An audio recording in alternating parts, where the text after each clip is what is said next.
Looks like I need to bring this volume down some. All right, so welcome in everyone. What we got? Friday, June 14th. Tell you what, this has been just the most amazing thing to watch. The troll farm is just really out of control. I mean, this is very interesting. Very interesting developments on the troll farm front. I am watching you, and waking up to threats this morning is very interesting. It's very interesting how you people act. I mean, this is I don't know, it's wacko land. It's wacko land. It's the Twilight Zone. It's the Delphi criminal underworld does not want to be exposed. Therefore, they love to threaten people who tend to expose them. So anyhow, no surprise that no one's here, because no one gives a shit about the Karen Reed case, even though it's shining a very bright light into the corruption in our police and court system. But no one wants to hear that. People want to turn a blind eye. And I tell you what, it's interesting, though, because this is one case where you can't call us family blamers. No, you can't. Because this is a case that we're pointing the finger at the right people. And there's no family involved. So you can't call us family blamers. So what are you going to call us then? Cop bashers or something? But you guys are interesting. It's an interesting bunch. Don't worry, I will be talking about the troll farm, you know, Jinx 13, Tommy Frost, Ruckus Rocks, and all the other dickhead assholes involved in the Delphi murders very soon. So all you drama queens, if that's what you're looking for, come back later. We'll be covering that. At this moment, though, we're going to get into the cross-examination of Michael Proctologist Proctor, you know, the one who is obsessed with the body of the accused, Karen Reed. which is why I call him the proctologist, because he's extremely interested in her ass, and he makes it known. So we're going to get into the cross-examination. Not sure if we'll be able to cover it all in one go. I'm going to give it a try, but if not, this may be a two-part as well. But we'll get into it and see how long I can last with this excruciating experience called the cross-examination of Michael Proctor. So I won't delay much longer. I want to say hello to everyone who's here. If you're watching, please join the chat. If you're on the replay, please leave a comment. And most importantly, hit like and support the channel, especially financially. We need your support. I need your support. There's lots of things I'm trying to do. Can't do it without you. And it ain't happening lately. So I guess I got to get back into talking about pointless shit about Delphi in order to get any kind of support here at the channel. But I guess we'll be doing that. But in the meantime, let's get into this cross-examination because it's very important. And I think you will be astonished if you have not already seen it, because this is really concerning. So here we go. Let's see. Thank you, Trooper Proctor, in the summer of 2022, August 17th specifically, you were sitting at your desk, presumably alone at your office, at about 10 p.m. at night, going through my client's personal cell phone, correct? Yes, sir. As a matter of fact, you were sitting there texting with your friends and colleagues at Massachusetts State Police about you going through her personal cell phone. Is that right? Correct, sir. And that included Trooper DeChico, is that right? DeChico, yes, sir. Trooper Fanning, Trooper Butnick, Trooper Moore, and Trooper Kutzkowski. Kakowski. Tell me that again. Kakowski. Kakowski. Yes, sir. All right, all the consonants are silent. Fair enough. Trooper Fanning and Trooper Butnick are your supervisors. Yes. And you were bragging to all 5 of them that you were going through Karen Reed's cell phone about 9:45 at night. Objection. I'll allow it. Is that right? No, I wasn't bragging, sir. How did you refer to Ms. Reed in that text exchange where you informed them that you were going through her phone? I used regrettable language. I said going through his retarded client's phone right now. You were shown a photograph of my colleague, Mr. Unetti, correct? Yes. May I approach? Yes. Same document. I need a copy. Oh, Your Honor, I think the court has the copy that I was going to use. I thought I gave him back to you.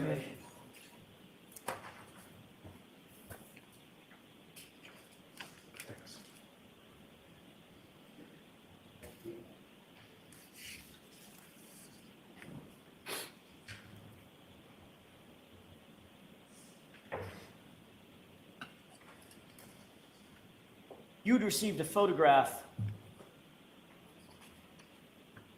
Actually, Your Honor, if I could, I would ask that this document be marked as next in order.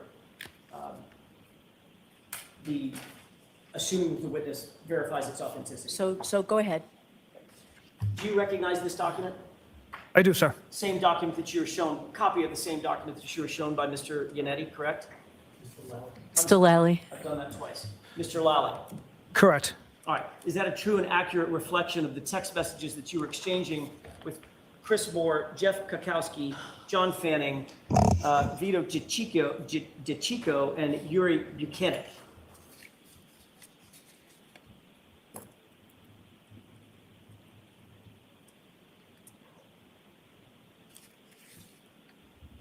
Yes. I've asked that this be marked. Okay, any objection? Yes, Your Honor. All right, I'll see you outside on there. Have that, please. Yes, ma'am. You.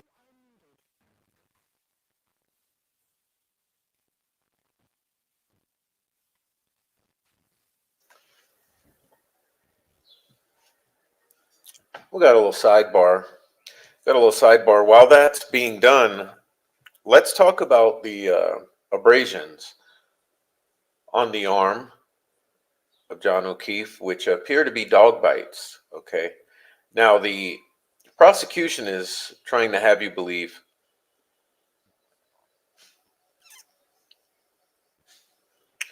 that these parallel abrasions and punctures are due to somehow, amazingly, are due to a taillight that was shattered into many pieces by Karen Reed's vehicle striking the soft body of Mr. John O'Keefe, so that John O'Keefe's body would cause the tail light to shatter into a million pieces and cause those pieces to then form these parallel abrasions on his arm and punctures that even went through his clothing. When we have dog experts, dog trainers, and by that I mean police dog trainers, who are very familiar with German Shepherds,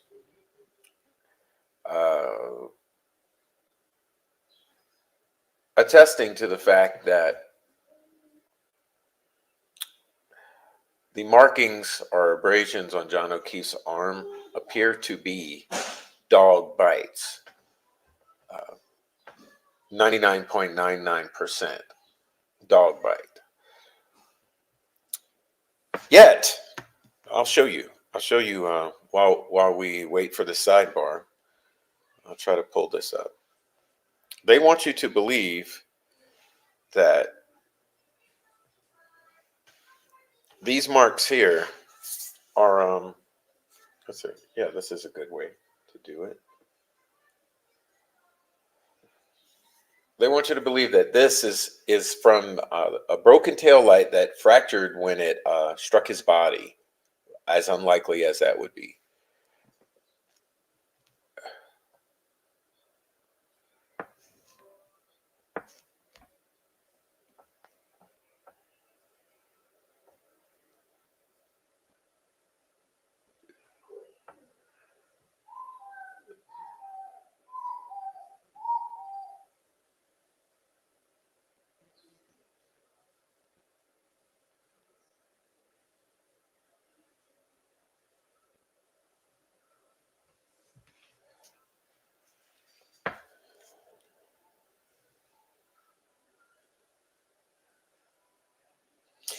What it looks like to me, I mean, if you could see these close up, they look rather deep. They're deep, okay? They look like teeth marks from a dog.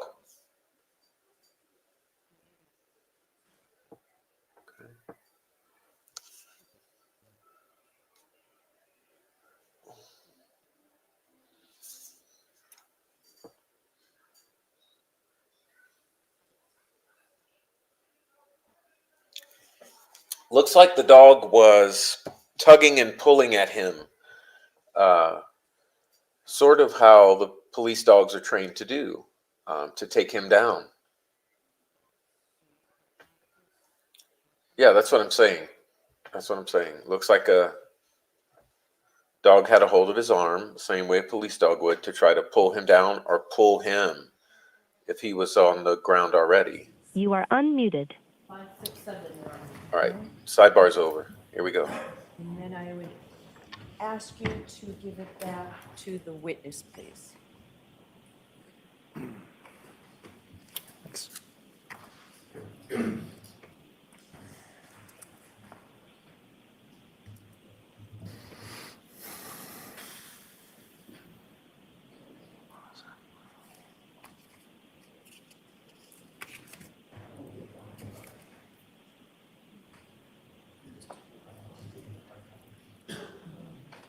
May I inquire, Your Honor? Yes.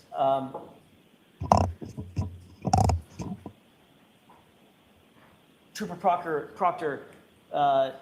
Trooper DeChico had sent you a photograph of my colleague, Mr. Yannetti, correct? Yes. Your Honor, because of a technical issue, I'm not going to display on the television. May I display this hard copy briefly? Sure. Thank you. You see that, gentleman? I do, sir. Is that the photograph that you received? Yes. Is that what you referred to on direct examination with Mr. Lally about receiving a photograph from of Mr. Yannetti. Correct. And then your response was what? I hate that man. I truly hate that man. Actually, your response was, I'm going through his retarded client's phone right now, correct? Yes, after the picture, sir, yes. Who's the retarded client? I was referring to Miss Reed, again, unprofessional language. Explanation. I'm asking for who you were referring to. Miss I know Reed. you've got an explanation. Who was it that you were referring to as retarded? Miss Reed. Karen Reed, the woman sitting to my left. Yes, sir. The subject of your investigation as a professional, correct? Yes, sir. As an unbiased, objective investigator, the person that you were investigating, you referred to your bosses as retarded, correct? Again, poor language on my part. Poor language is one way to put it. Completely offensive is another way to put it, right? Objection. I've got to sustain that, Mr. Jackson. After you referred to my client as retarded, then you decided to make a comment about Mr. Yannetti, her lawyer, correct? Correct. And what did you say about Mr. Yannetti again? I hate that man. I truly hate that man. I hate that man. I truly hate him, correct? Correct. You didn't say I dislike him, disagree with him. You said I hate him, correct? Correct, sir. That's a visceral response to someone who's just doing a job, correct? Objection. Sustained. You can ask it differently. Sure. Let me ask it this way. Were you upset or annoyed or pissed off that Karen Reed had gotten representation, legal representation, to represent her? No, not at all. That's her right.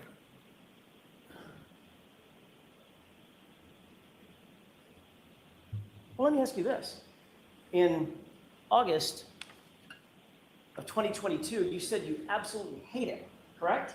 I don't know if I use absolutely. Yeah, I didn't use absolutely, sir. You used truly, correct? Truly, yes. How do you feel about him now? He's sitting right there. I still don't care Objection. for him now. I'll let it stand.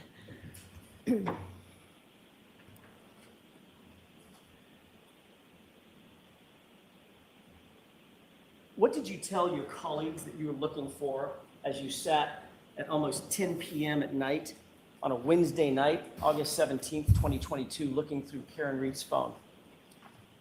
I didn't tell them I was looking through anything. They knew I was going through Miss Reed's phone. I provided a inappropriate joke as an update. They knew I was going through location data, text messages, Google searches. But like I had mentioned earlier, I had to stop.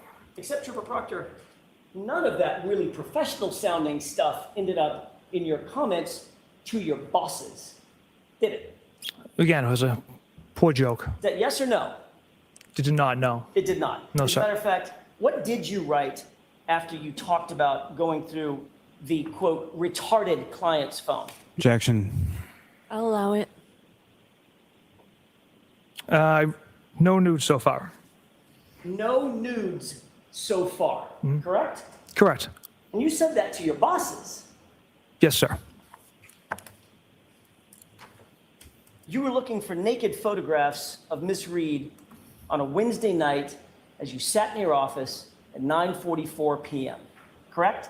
No, not correct. Let me ask you a question. Have you ever looked for naked photos of a male suspect that you were investigating? I don't look for naked photos in anyone's phones. But you said you were looking for nudes of Miss Reed, Like I had correct? said, Mr. Jackson, it was an inappropriate joke. Sir, this is a citizen. She's a woman. You were supposed to be objectively investigating. Does your text message to your colleagues at Massachusetts State Police reflect an objective investigation of a citizen? Objection. You can get part of that question and ask it again. Do you believe that your text messages were reflective of an objective investigator? Objection. I'll allow that. Do you believe that, Trooper Proctor? I believe poor jokes have, in unprofessional language, have no bearing on the integrity and the facts and physical evidence of this case. It's not that they don't have any bearing on the facts. Oh, did you catch that? Did you catch the glance at the jury? Did you? Did you catch the glance at the jury? Let's take a look at that. Take a look at that again. Let me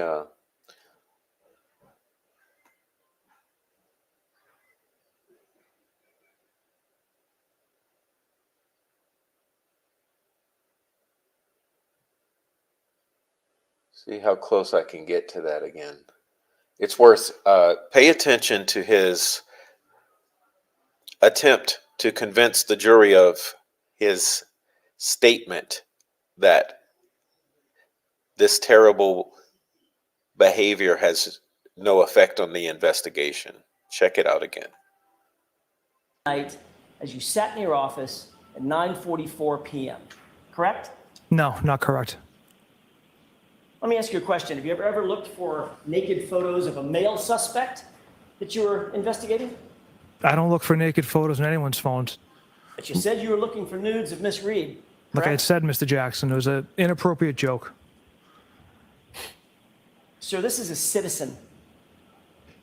She's a woman. You were supposed to be objectively investigating. Does your text message to your colleagues at Massachusetts State Police reflect an objective investigation of a citizen? Objection. You can get part of that question in. Okay, watch for the eye contact with the jury in just a moment. Ask it again. Do you believe that your text messages were reflective of an objective investigator? Objection. I'll allow that. Do you believe that, Trooper Proctor? I believe poor jokes have, in unprofessional language, have no bearing on the integrity and the facts and physical evidence of this case. It's not that they don't have any bearing. That was it. He had to make eye contact with the jury for that particular statement to try to convince them. Bearing on the facts and integrity. It's that they have no place in a professional investigation because it shows bias, right? Objection. So I have to sustain that as asked. Go ahead and ask it differently, Mr. Jackson. You weren't so much as objectively investigating Karen Reed as objectifying her, correct? Objection. I'll allow that. Isn't that right? Rephrase the question, please. You weren't so much as objectively investigating her as objectifying her in those moments, correct? Again, Mr. Jackson, it was a poor choice of words and a joke that I should not have texted out, but from the start of the investigation, we didn't know what we had. And your, Trooper Proctor, your point in saying no nudes so far to your colleagues in Massachusetts State Police was to suggest that you were looking for nudes and you'd update them when you found them, correct? Incorrect. Well, let me ask you a question. Did you find any nudes of Again. Karen Reed? I didn't go through the photos, sir. Did you find any nudes of Karen Reed? I didn't go through the photos, sir. You weren't successful in your quest. I came across text messages from Miss Reed to another attorney on January 29th, so I had to stop looking through her phone. So you got sidetracked before you could get to the naked pictures of Miss Reed. Is that what you're saying? Sustained.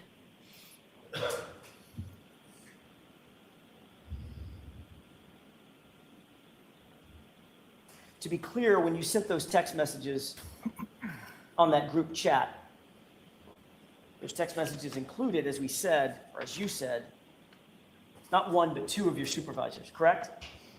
Correct. Were you ever reprimanded for your conduct in sending that text message? Objection. So that's sustained. Do we need to go to sidebar based on what you told me earlier? We do not. Okay, so, I'll ask it a different way. okay. Did either Trooper Fanning or Trooper Buchanan dress you down in a responsive text message in that text thread for doing something so abhorrent as looking for nudes or referring to nudes of a female suspect or subject of your investigation? Did that ever happen? Not that I can recall. As a matter of fact, in reference to one of the text messages in this same string, your boss, Yuri Buchanan, actually responded to the photo of Mr. Yannetti. didn't he? Objection. I'll allow it.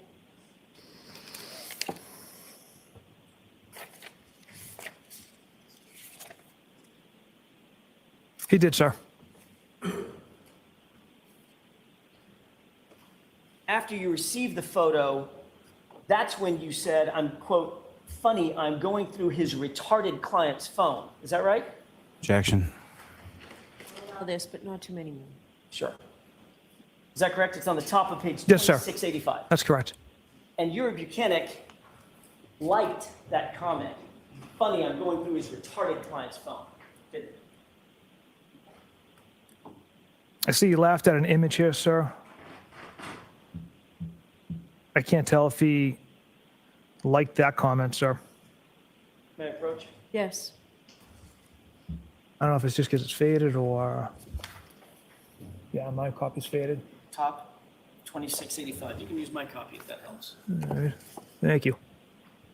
What do you see on the top of that page? That Sergeant Buchanan liked it. Like what? The going through his retarded client's phone, sir. May I approach? Yes. I'll take my copy. There you go.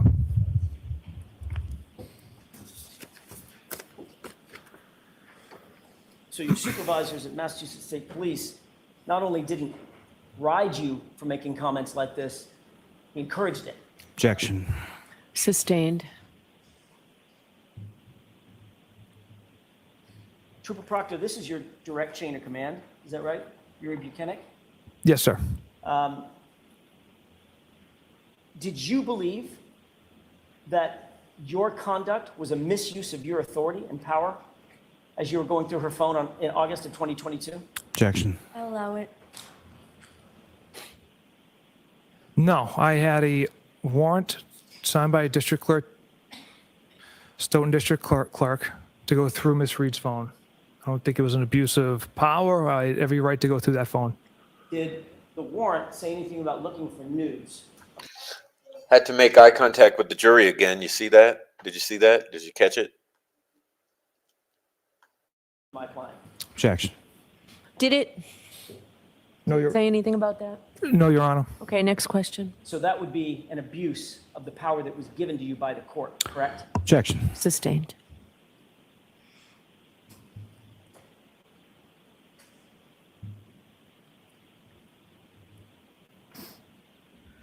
Trooper Proctor, you'd agree that the hallmark of any good investigation, as you've been taught and others in the Massachusetts State Police have been taught, is that the investigation and the investigator have to be fair. They have to be impartial. Would you agree with that? Yes, sir. Meaning that the investigation has to be free of conflicts, right? Yes, sir. The investigator has to be free of conflicts, right? Yes, The investigation has to be free of bias. Is that right? correct. You can't be biased against the person that you're investigating. That would compromise the entire thing, wouldn't it? Yes, Basically, you follow the evidence. You're supposed to follow the evidence wherever it takes you, right? correct. Good or bad, top to bottom, just follow the evidence and report it back. That's how an investigation is supposed to be run, isn't it? Yes, sir. And these are things that you learn early on at Massachusetts State Police Academy and then in your detective training. Isn't that right? It is. Literally, it's part of an oath that you took at the academy that you will, quote, faithfully and impartially discharge and perform all of the duties incumbent on you as a Massachusetts State Police trooper, right? Yes, sir. You swore that oath. I did. When you start an investigation, everybody in that investigation should be treated exactly the same. Don't you believe that's true? Correct. Everybody, have you ever heard the phrase, everybody's a suspect until they're not? Right? I've- Objection. Sustained. It's especially important early in an investigation, before all of the facts are known, that the investigator is not compromised by bias, prejudice, right? Correct. Most important early in the investigation, because that's when the most things are up in the air. There's the cloud, the fog of not knowing exactly what the truth is, right? Objection. Sustained. In other words, Trooper Proctor, you don't get to pick a suspect and then try to find evidence to support your choice, right? Correct. But in this case, it's exactly what you did, isn't it? Absolutely not. All right, Mr. Jackson, why don't we end for today? This is Okay. as good a place as any. Thank you. Okay, all right.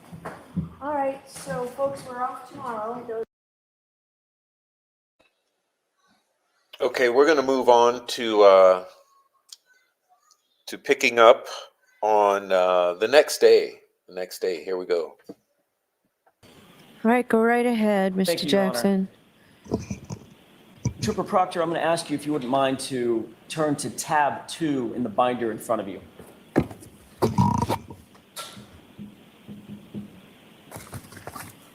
Can you take a look at the face page of what's under tab 2 and tell me if you recognize that? Yes, sir. It's a private text thread with high school friends. And this includes 9 participants, 9 chat participants that you engaged with. That's correct. Those participants include people by the name of Bird, Whitey, and Doc, correct? Correct. And then there's some other folks in there. They're identified by at least the last 4 digits of their phone number, correct? Yes. So this is a group text or a group chat with you and 8 of your high school friends about this investigation, correct? Yes. Trooper Proctor, you never thought when you were engaged with these other 8 individuals that this particular set of chats would ever become public, did you? No, I do not. I want to take a look at page 2527, if you could turn, that's on the bottom right of the document in tab 2. Do you recognize, I'm sorry, do you have that page in front of you? Yes, sir. You recognize that this group chat was taking place on January 29th at about 10:52 p.m., correct? Correct. And the person that I'll identify as 5051, that's the last 4 digits of that phone number, indicates Chip, name of that BPD cop, correct? Correct. First of all, you indicated on Monday that you're Chip, is that right? Yes, sir. You responded at 10:53 p.m., John O'Keefe, is that right? Yes, sir. So you were willing to tell, just a few hours into an investigation of the death of a Boston police officer, you were willing to tell a bunch of high school buddies details about the investigation, including the name of the victim, correct? At this point, it's 16 hours later, sir. Not a few. 16 is a few hours, correct? I'm not talking about days later. It was about 16 hours later, sir. Correct. And you identified John O'Keefe as the Boston police officer who is fallen in the yard at 34 Fairview, correct? Correct. You also informed, if you will skip to page 2529, you also informed these same folks, these same high school buddies that, quote, all the powers that be want answers ASAP, correct? Yes. You knew, Trooper Proctor, that there was brass that wanted this case wrapped up quickly and efficiently. Isn't that right? Objection. Oh, well, is that what you were thinking? No, the people wanted answers, sir. They wanted it. They didn't just want answers. They wanted answers ASAP. What does ASAP mean? That's as soon as possible. Right. And you were texting this to your high school friends, again, 16 hours into this investigation, right? Correct. And you knew at that time, Trooper Proctor, that this was not going to implicate in any way, shape, form, or fashion another cop, correct? Correct. In this text exchange, let's turn to 2532, actually.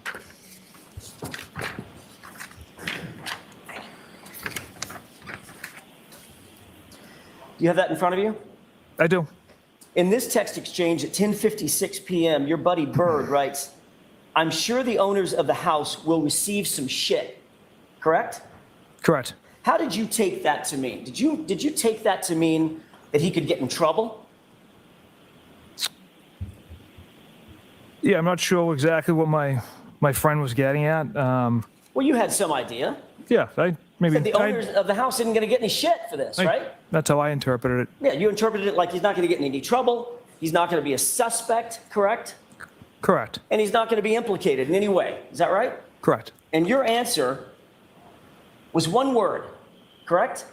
Yes. What was that word? Nope. And then you followed that up with an explanation as to why you said no, didn't you?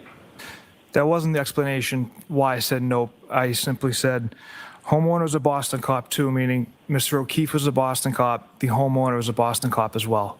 The question that preceded your answer, nope, the homeowner's a Boston cop too, was the homeowner's gonna get some shit for this, correct? That's not what I meant with that text. That's what you wrote. Not what I meant, sir. All right, let's take it in order. Question.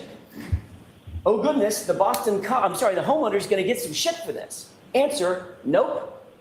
Next text, he's a Boston cop too. That doesn't sound like an explanation for your nope. No, that's just saying he's a Boston cop as well. Mr. O'Keefe is a And that's Boston why cop. he's not going to get any shit, correct, Trooper Proctor? Well, he's not going to receive any shit, sir, because Mr. Albert, the homeowner, had nothing to do with Mr. O'Keefe's death. And you knew this 16 hours into your investigation. Yes. To your satisfaction. To my satisfaction And and you to the hadn't members been of my to the unit. crime scene. So let him finish. We didn't get finish Some- your answer.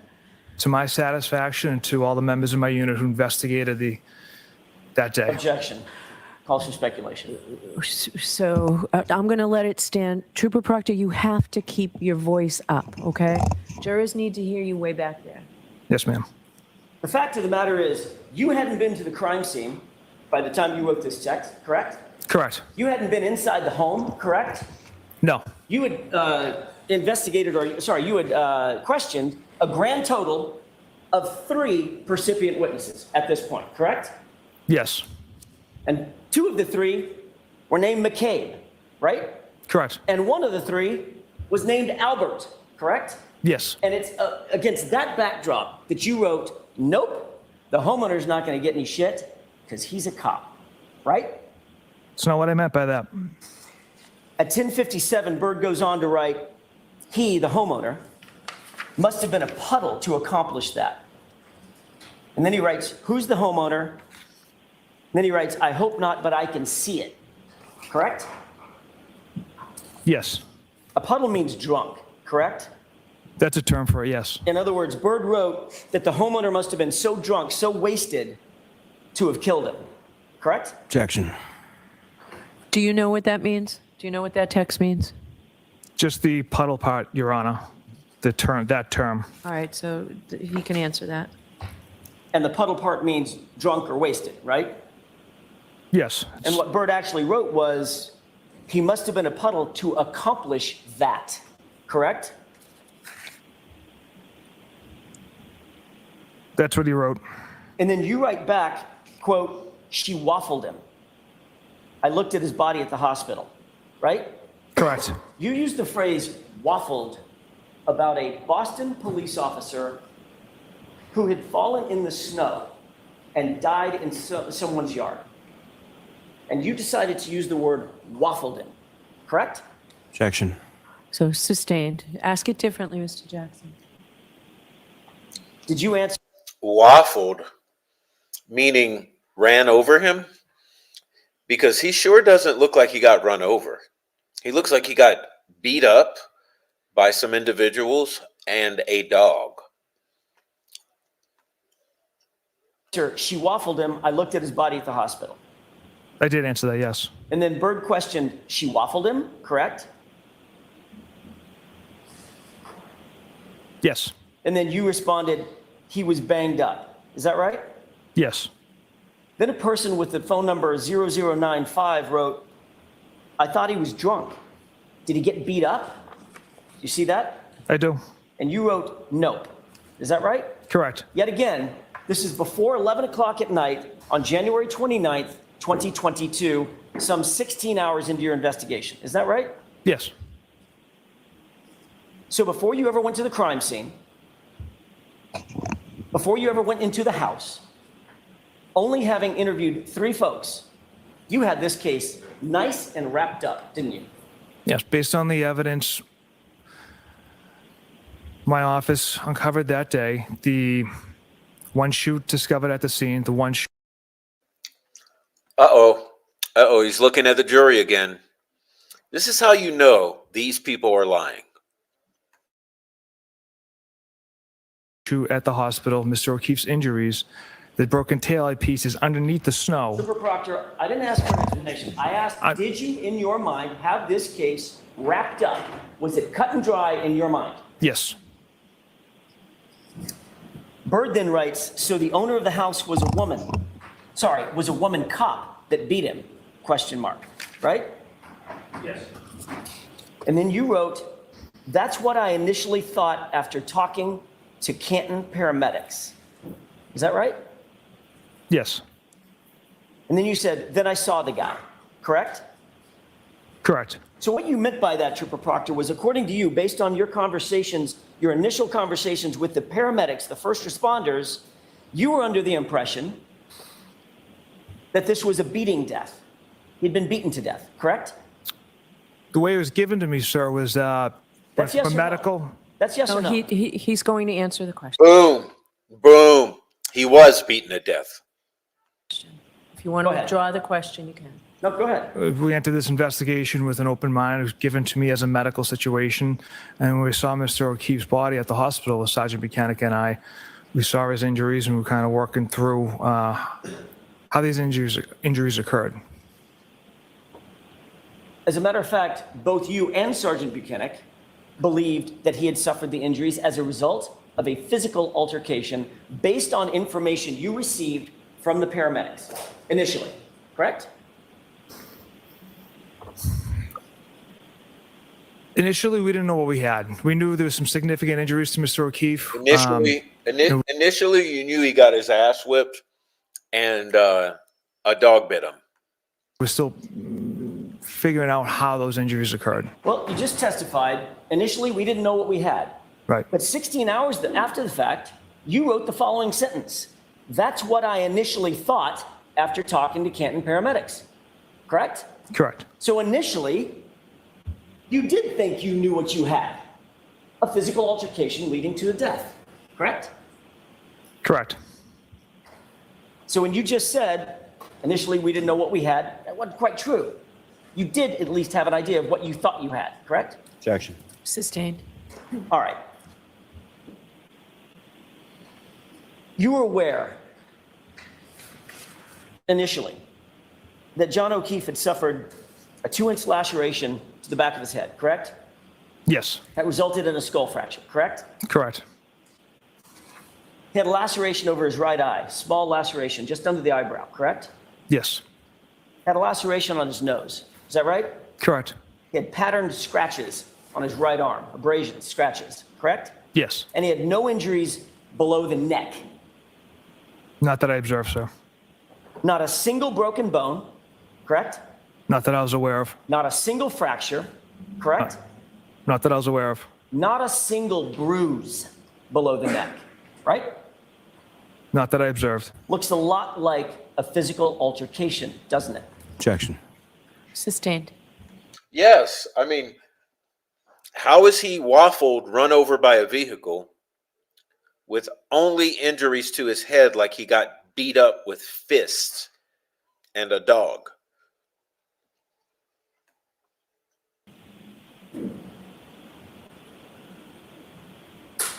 Bird writes, Bear, let's focus, correct? Yes. Who's Bear? That's another nickname I have. 0095 writes, what does she waffled him mean? And then Bird writes, what's the story, correct? Correct. And you wrote, she hit him with her car. Is that right? Yes. Have you ever seen, in your experience, have you ever seen a pedestrian who's hit by a 6,000-pound car with no bruises? Ever?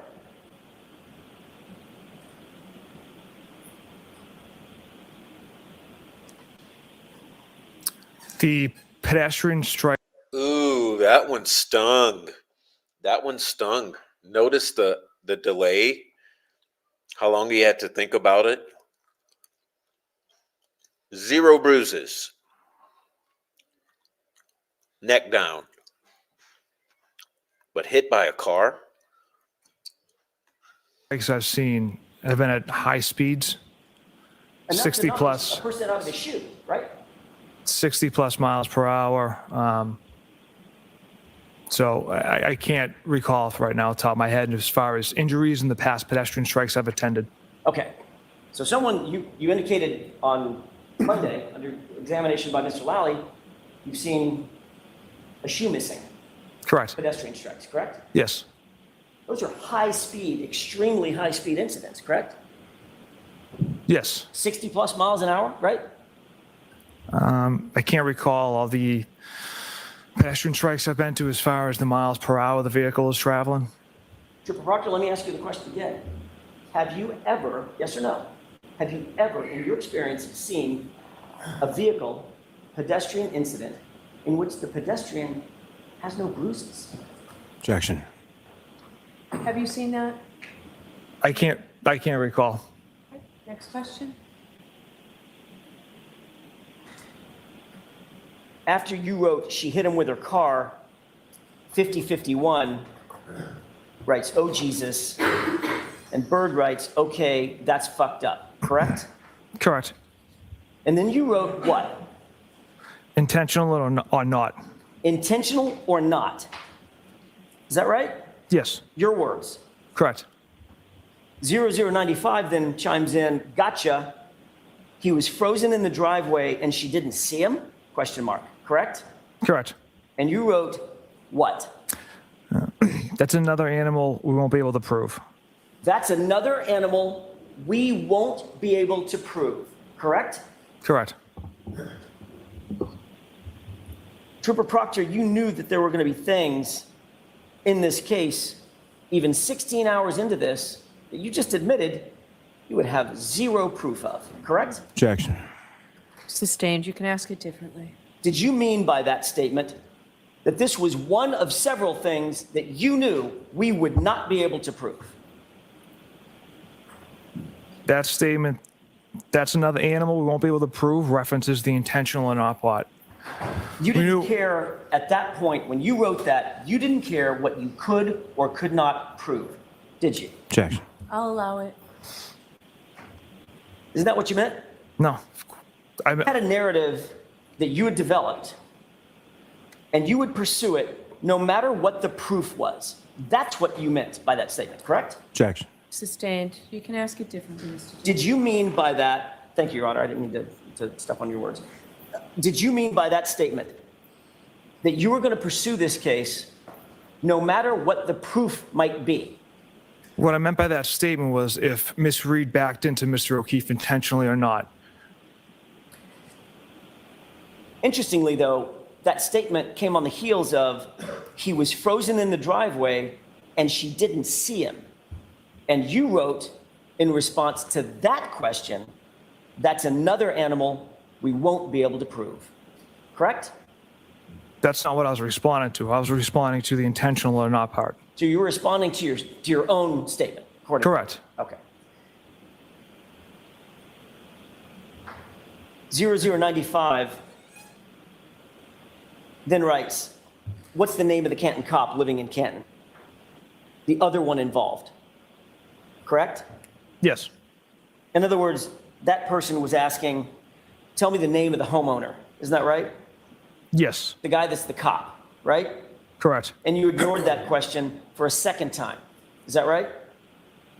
Yes. As a matter of fact, not one time, not once in this entire group chat did you disclose the name Brian Albert, did you?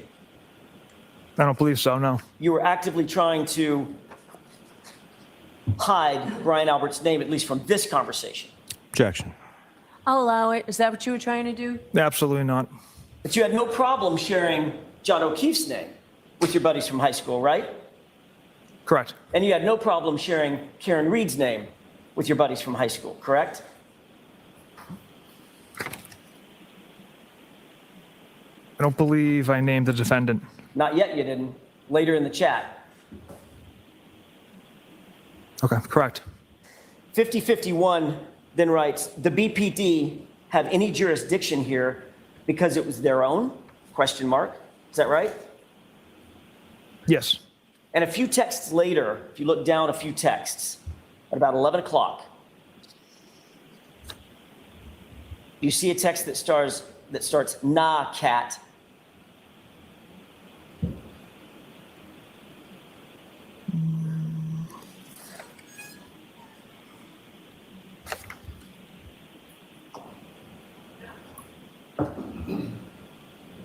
I do, sir, yes. You responded, quote, nah, N-A-H, nah, cat, K-A-T-T. It's the total opposite. They have to recuse themselves. Same with Canton, correct? That text ends as they have to recuse themselves. You then text back, I'm sorry, can I have a moment? Yes. Flip the next page. I see where you're at, sir. How did you end that text? Same with Canton. Meaning Canton has to recuse itself also, correct? That was my understanding. So by 11 p.m. on January 29th, 2022, there was no question in your mind, Trooper Proctor, that the Canton Police Department was recused from this investigation in all particulars, correct? That they had taken a step back from participating, yes. Right. Well, there's one way to put it. They've taken a step back from participating. Another way to put it is they recused themselves completely, correct? Correct. They were not going to be, at least in your mind, they were not to be involved in any way, just like Boston PD was not to be involved in any way. Is that right? Objection. Is that what you were thinking? It was my understanding they were not going to be involved. Now, if we could turn to page 2537.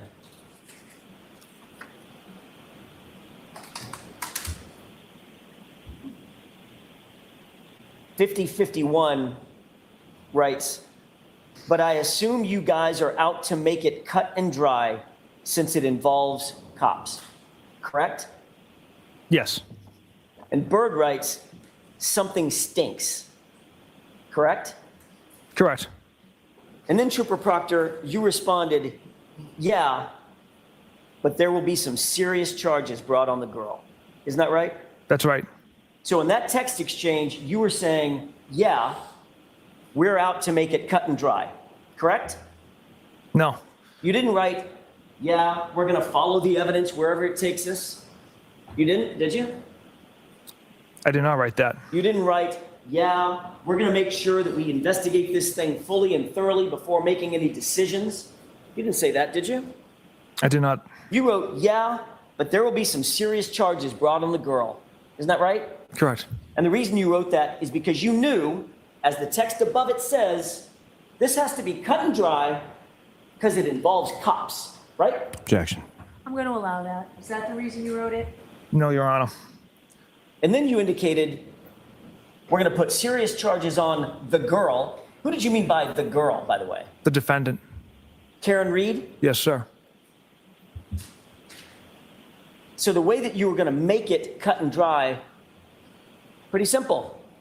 Just pin it on the girl, right? Objection. Is that right? Absolutely not. Follow the facts and the evidence from that day on the 29th, and everything led to Miss Reed hitting Mr. O'Keefe with her vehicle. But that wasn't the question that you were answering, was it? We're going to follow the evidence and make sure we do this thoroughly. The question you were answering was, I assume you guys, you, Trooper Proctor, and your team are going to, quote, make it cut and dry since it involves cops, meaning Brian Albert, correct? Incorrect. Doesn't matter to me if the homeowner's a cop, if the victim's a police officer. Myself and everyone in my office investigated this case that Saturday, had an overwhelming amount of evidence that Miss Reed struck Mr. O'Keefe. So it didn't matter to us what their occupation was. We'll see. Let's keep reading, shall we? 5051, a little further down, says, gotta be. I could only imagine what internal affairs at BPD are trying to get out there. Correct? Correct. Meaning, this person, 5051, was opining, at least in your mind, you interpreted that as being Boston police are going to have a lot to answer for, given the fact that another Boston police officer was found dead on that officer's lawn. Correct? Objection. What were you thinking? Can't speak to the mindset to that comment. I wasn't sure how to interpret that one. All right, next question, Mr. Jackson. Then 5051 changes gears. And he writes, She hot at least, correct?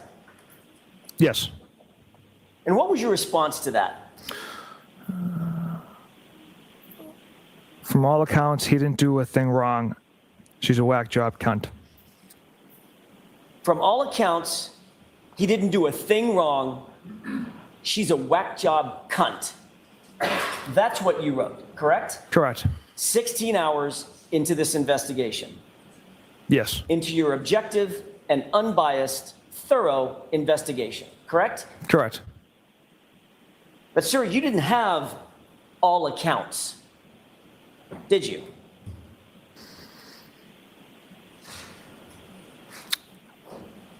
What I meant by that was Did you or did you not have all accounts in your investigation? the accounts we had was Miss Reed struck Mr. O'Keefe with her vehicle, discovered taillight pieces at the scene. Those are the accounts we had. The accounts And then you some. had, I'm sorry, go ahead.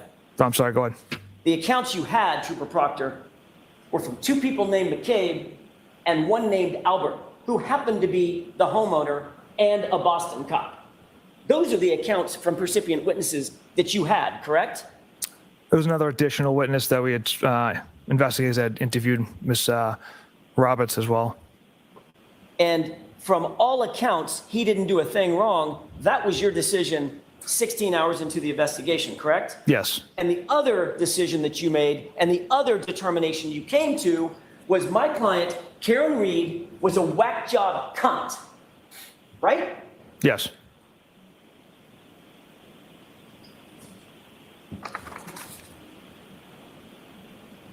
What else did you say in response to she's hot at least? Or she hot at least, question mark. So following that text, I responded, yeah, she's a babe. Weird Fall River accent, though. No ass. Yeah, she's a babe. Who's the she? Miss Reed. Weird Fall River accent, though. You talking about her, the way she talks? The accent. And no ass. Now you're talking about her body, her physique, correct? Yes. You think that's appropriate? Absolutely not. Then Bird chimes in with a little comedy. Not newsworthy then, correct? Correct. In other words, well, if she didn't have an ass, nothing to see here, correct? Objection. Sustained. And then 5051 says, oh, she's skating, right? Correct. And what did you write after that? My response was zero chance she skated. And then what did you write? She's fucked. Zero chance she skates. She's fucked, right? Correct. You decided on the 29th of January, 17 hours into this investigation, you decided individually, Trooper Proctor, you're not only going to put it on the girl, you decided you're going to make sure this is cut and dried, and the way you're going to do it is to make sure that she's fucked. That's what you were saying. Objection. All right, so that's sustained. You can, the content's fine. You have to ask it differently. 17 hours into this investigation, Trooper Proctor, you made the decision that you were going to put it on Miss Reed, didn't you? Put the case on Miss Reed. She was going to catch the case, correct? No, absolutely not. What did you mean then when you said she's fucked? After the day's investigation with multiple troopers conducting multiple tasks and a debriefing at Canton PD amongst detectives in my office, we went through the overwhelming amount of evidence against Miss Reed that she struck Mr. O'Keefe with her vehicle. That's what I meant by that comment. What you meant by that comment, Trooper Proctor, was you were going to make sure because 5051 had said she's going to skate. She's skating. When you said zero chance she skates, she's fucked. What you meant was I'm going to make sure, I am going to make sure Ms. Reed doesn't skate. She's fucked. That's what you meant, isn't it? Objection. Sustained. And then Bird decides to chime in, good, no ass bitch, right? Yes, that's what he wrote. And how did you respond to Bird saying, good, no ass bitch? I laughed. Thought that was funny, did you? Trooper Proctor? Thought that was funny? It was unprofessional of me. That's something I shouldn't have done. Well, I think we all know it was unprofessional. It was a lot of things. I'm asking Yep. you, did you think it was funny? Well, according to my response at the time, apparently. Then you sent a picture, just to add to it, to pile on, of Miss Reed being arrested, correct? I don't.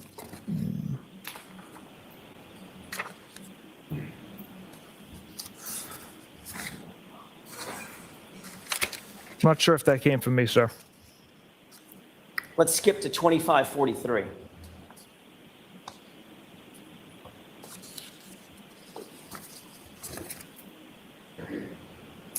Are you there, Trooper Proctor?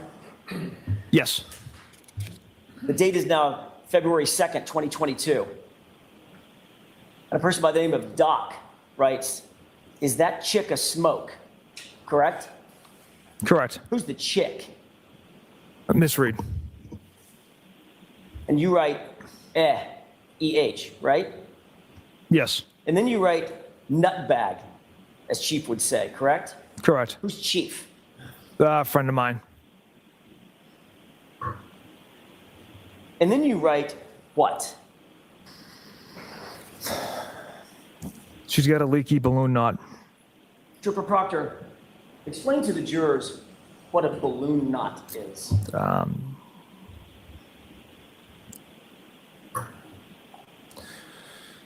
Your essentially, I guess, your rectum area.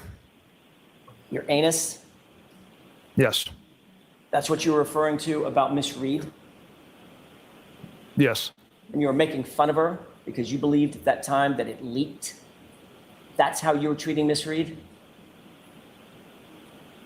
Yes or no? Yes.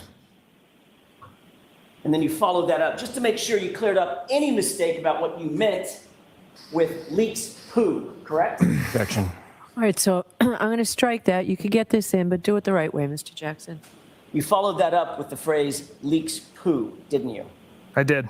Again, another reference to Miss Reed's medical issues and medical conditions, correct? Correct. Specifically focused on her anus, correct? In reference, yes.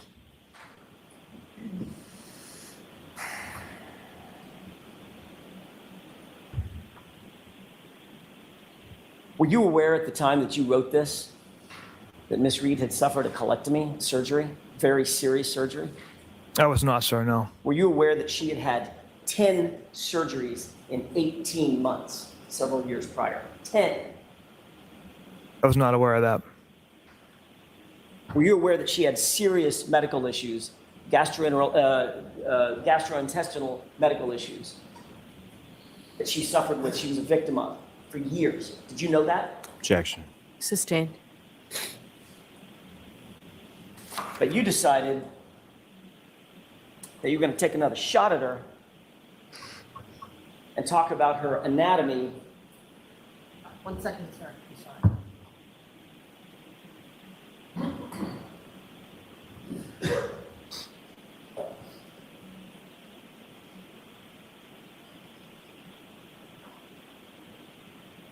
All set.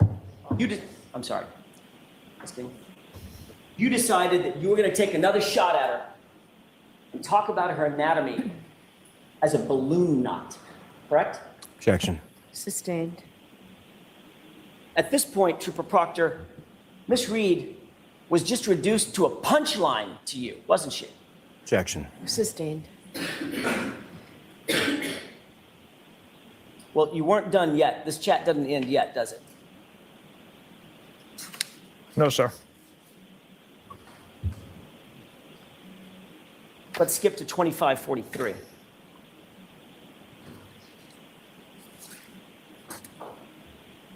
On the same date, February 2nd, 2022, about 4:15 p.m., a person by the name of Whitey wrote, "What are you guzzling on?" Correct? Yes. And you wrote, "Nothing," writing a warrant. Is that right? Correct. Why did you then share some sort of a video? Correct? Yes. You remember that video being of the 1980s band Warrant? I don't recall the video he sent. 0095 laughed and then wrote, "Wait, why does her asshole leak?" Correct? Yes, that's what he wrote. And then what did Doc write in response to that? Objection, Your Honor. The objection sustained. I'll see it. Sidebar, take that down, please.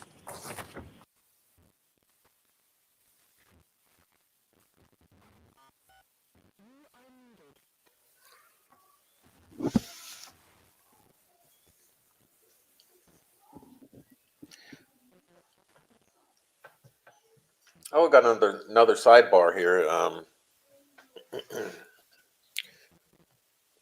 Is it bad enough for you yet?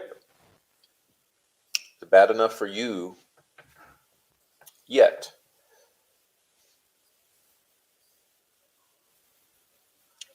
Nothing to see here, right?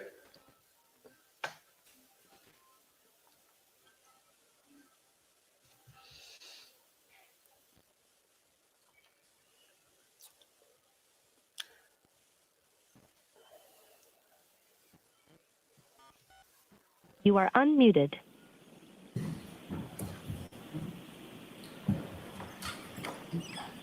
Without that- reference to- Take that down. Without reference to the specifics of what was. I'm going to see counsel at sidebar. Sure. Hey, Jim.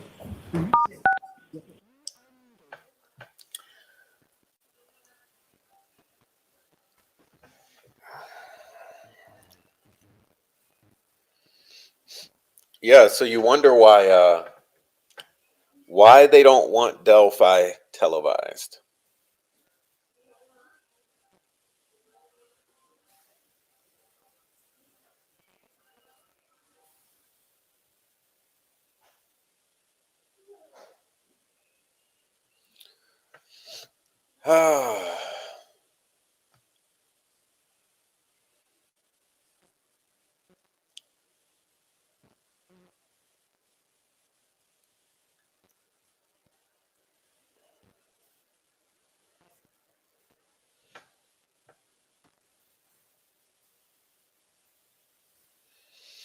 Anyway, it gets worse. It gets worse. Today, there's shit going down in the courtroom that we're not going to talk about here. But remember, this is a You couple are days ago. unmuted. This is a couple days ago. So there's already more catastrophes happening. Trooper Proctor, without getting to the specifics of the words used in the following, in the next exchange that you're looking at, it's fair to say that your high school buddies then continue to discuss Miss Reed's medical issues, correct? Objection. That's sustained. Come on, Mr. Jackson. That isn't what you said you'd ask. Go ahead and ask the question you said you'd ask. Was there a continued discussion that finished on this subject matter? Yes.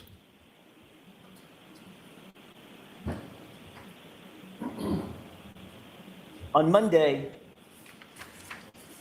you indicated that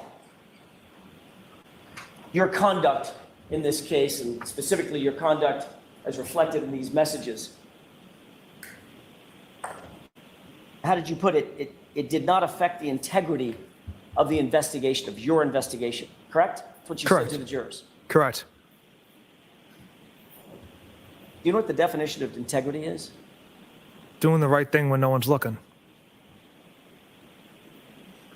It means the quality of being honest and having strong moral principles, correct? Objection. Sustained. Do you believe that integrity means being honest and having strong moral principles? I believe that's part of it as well. Do you stand by that testimony that you were showing strong moral principles in this investigation, sir? In the investigation part, absolutely. Through these text messages, absolutely not. They were juvenile and regrettable. When you say they're juvenile and regrettable, it sounds like you're almost apologizing to the jury for your conduct. Is that what you're doing? For those texts, Objection, Your Honor. Sustained. Trooper Proctor, have you ever apologized to Miss Reed? Objection. Sustained.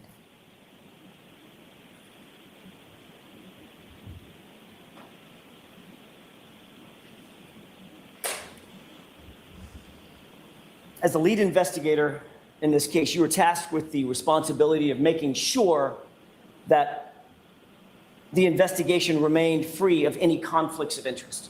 That's part of your job, correct? correct. Throughout the pendency of this investigation and this case, you've denied having any conflict of interest in this case. Isn't that right? Correct. In fact, a couple of months ago in February of 2024, you testified in a different proceeding. Is that right? Yes. And you testified under oath in that proceeding on February 1st that you did not know any members of the Albert family or McCabe family, correct? Certain members of the Albert family I did not know. I know Chris and Julie and Colin. I don't know the McCabes. That wasn't my question. Did you testify? Let's take them one at a time. Did you testify under oath, same oath you took here today, in a former proceeding in February of 2024, that you did not know and did not have any relationship with members of the Albert and McCabe families? Did you? I haven't had a chance to review those minutes. I've only had one opportunity to, and that was a couple months ago. So I would want to review those minutes in order to answer that accurately. You can't remember how you testified, whether or not you knew or had relationships with the Alberts and McCabes? Objection. Sustained. As you sit here right now, you need to refresh your recollection. You can't remember what you said. Objection. Do you remember what you said? During that proceeding, no. Would it refresh your recollection if you took a look at those grand jury minutes? Yes. What page, Mr. Jackson? This is page 01563.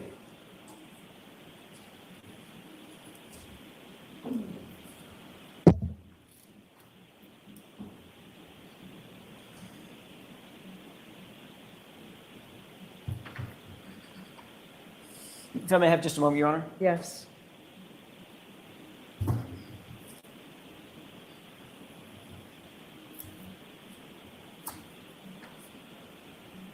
May I approach? Yes.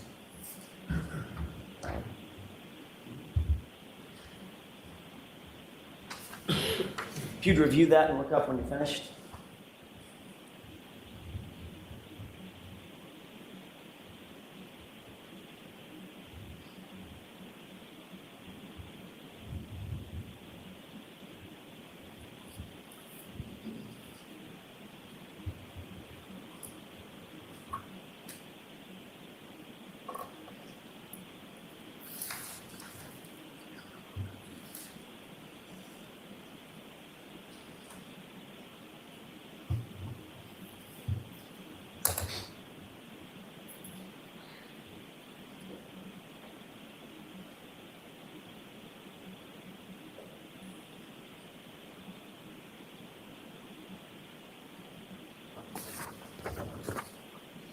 May I, Your Honor? Okay. Would that refresh your recollection about a question and answer that you had, or a series of questions and answers that you had while you were testifying under oath in that other proceeding? Yes, sir. Objection. May we approach? Yes.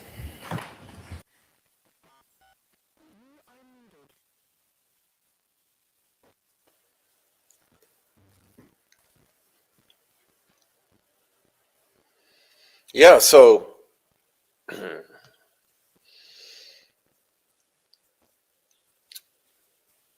makes you wonder.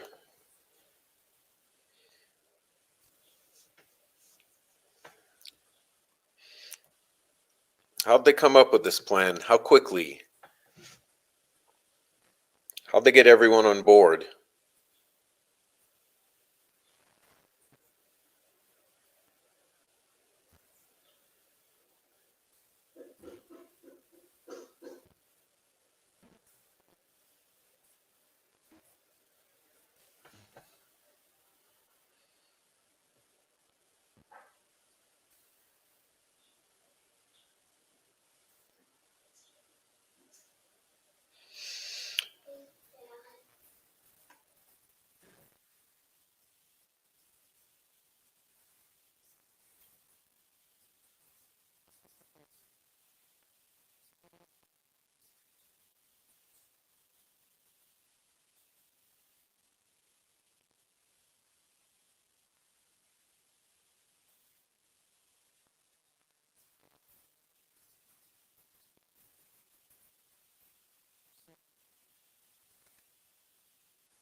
You are unmuted.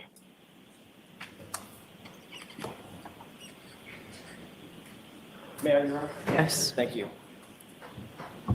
You were asked the question, quote, did you communicate with First Assistant DA Beeland that you did not know and had no relationship with the Albert and McCabe families? And you answered, quote, to the best of my recollection, the same conversation took place with everyone I talked to about this because it's the same answer. It's the facts that I shared with everyone. Question, meaning you told First Assistant Beeland that you didn't know, didn't have a relationships with Objection, Your Honor. members of the Albert and McCabe families. Answer, correct. Yes, that's So, correct. so your question is whether he said this? Correct. Whether that's his testimony. Do you recall that? Yes, And that's your testimony that you, in fact, told members of the DA's office that you did not know and did not have a relationship with the Alberts or McCabe's. Is that right? I did not know the McCabe's. I don't know most of the Alberts, and I have little to no relationship with Chris and Julie. So that's what I meant by that answer. Well, the question wasn't, did you know most of the Alberts? The question was, did you have a relationship with, or did you know the Alberts? And your answer was, no, No, I don't have a relationship with the Alberts. or know them. I don't know the McCabe's. I don't have a relationship with the Alberts. So you do You know asked- the Alberts, correct? I know some of them, Julie and Chris. And Colin, correct? Correct, and Colin. And you knew the Alberts when you gave this testimony in February of 2024. Is that right? Yeah, they asked if there was any relationships. And let's try this again. Meaning you told First Assistant Beeland that you didn't know, didn't have relationships with members of the Alberts and members of the Albert and McCabe families. Answer, correct. Was that ambiguous in your mind? The way I interpreted relationships was basically being like friends or, communications, frequent communications. That's how I interpreted Well, that might have been a relations. good time to pipe up and say, well, I know Chris and I know Julie and I know Colin, correct? Objection. Sustained. That might have been a good time to answer the question, I know these three individuals from the Albert family, right? Objection. Sustained. But your answer was one word, correct, right? Yes, You further testified that you never have gone to any supervisor at Massachusetts State Police to disclose even a potential conflict of interest in this case that you might have, correct? correct. And you indicated the needs never come up. Is that right? Correct. You also told ADA Lally that you, quote, did not have relationships or know members of the Albert or McCabe families, correct? Correct. And that's just not true, is it? You did know, you do know members of the Albert family. Isn't that right? It's different from having a relationship with people. But what about part of the question, did not have relationships or know members of the Albert or McCabe families? How about that part of the question? Well, that's lumped in with the McCabe's. I don't know the McCabe family, sir. I see. So what you did, Trooper Proctor, is you dissected the sentence, and where relationships are concerned, you ignored that in terms of the Alberts because you don't have relationships. Where no is concerned, you link that to the McCabe's because you don't know the McCabe's. That's what you did? No. Objection. So it's sustained. You can ask it. You can break it down, Mr. Jackson. Not sure I can. I'll ask it a different way. How about if I just ask it this way? That was a lie, wasn't it? No, absolutely not. You stand by that testimony? Yes, That you don't know at the time that you testified, that you didn't know the Alberts or any members of the Albert family? they don't have relationships with them. Okay. My question is, you keep going back to relationships. I'm asking you, did you testify that you didn't know them? Objection. I'll let him have it. Do you understand the question, Trooper? I knew Chris, Julie, and Colin. So if you were to say, I don't know any members of the Albert family, that would have been a lie, correct? Objection. Sustained. Your Honor, this is the point at which I intend to turn to tab 3, and I believe we need to approach. Okay. Jurors, feel free to stand.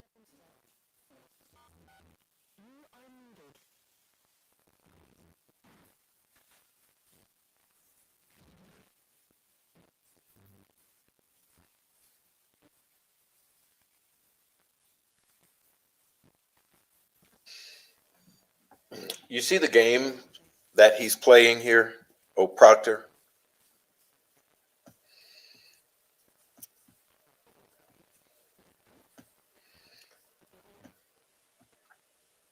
He's playing games with his words. He's parsing the sentences.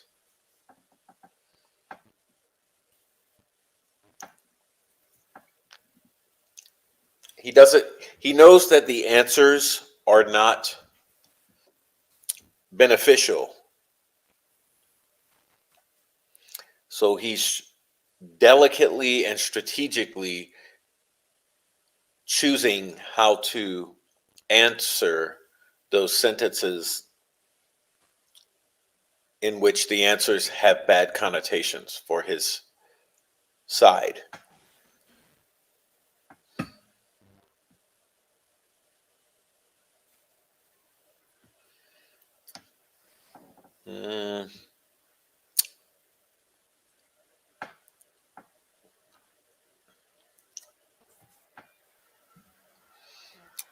He comes across as ungenuine, comes across as not being honest and authentic. He comes across as trying to deceive the jury. Don't you think that the jury is sensitive to that?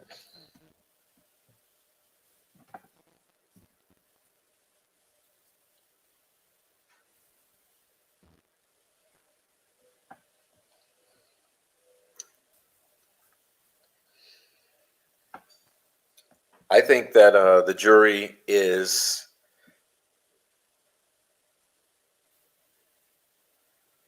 being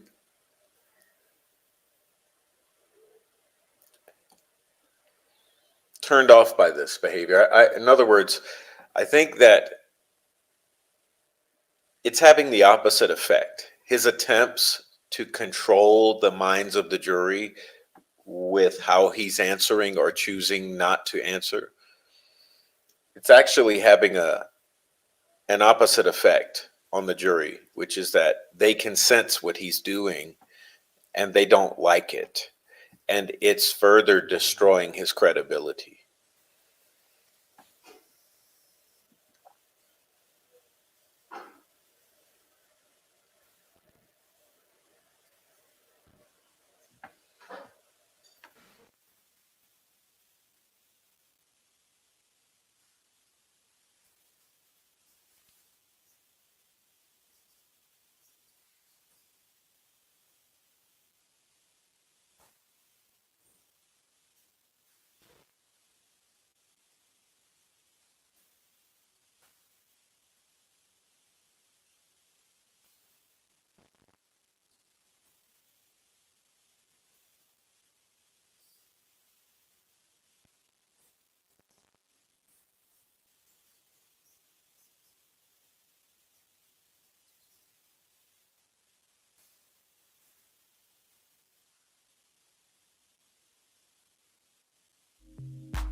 Quite a long sidebar they're having there.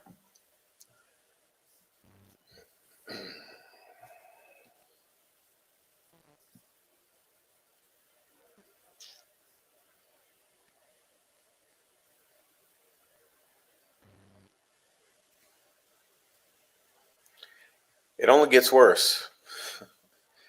It only gets worse.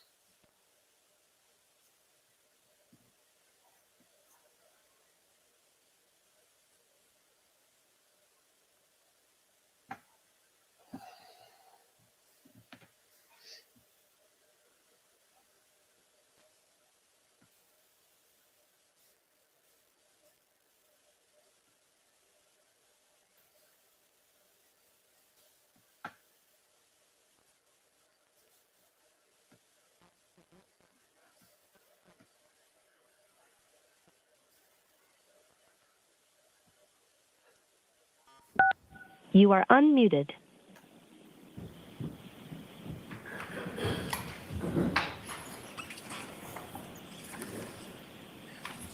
May I have just a moment, Your Honor? Yes.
Trooper Proctor, you've indicated that your sister is one of your best friends, maybe your best friend. Yes. Courtney Proctor, that's your name? Courtney Correct. Proctor. Elberg? I'm sorry? Her last name? Elberg. Elberg, with an L. And you're aware that she is also very, very good friends with Jillian Daniels, Julie Albert. Correct. Are you aware of any circumstance in which any of the Alberts have been over to your parents' house? Yes. Have you ever been over at your parents' house when any of the Alberts have been at your parents' house? Yes. Those Alberts include Chris Albert, Julie Albert, Colin Albert, correct? Correct.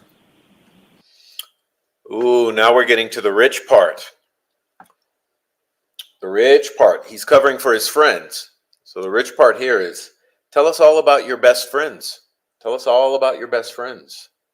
You know, the people whose house Mr. O'Keefe was killed at, the people who likely beat him to death?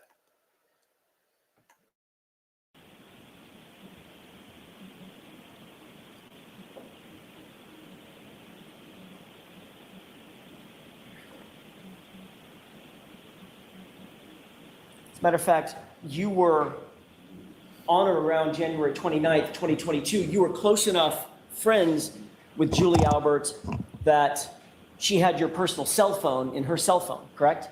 And vice versa. I wouldn't classify us as close friends at all. Okay, let me get back to my question. Did you have her cell phone in your phone and did she have yours? I can't recall if I believe I had her stored in my phone. Tab 4.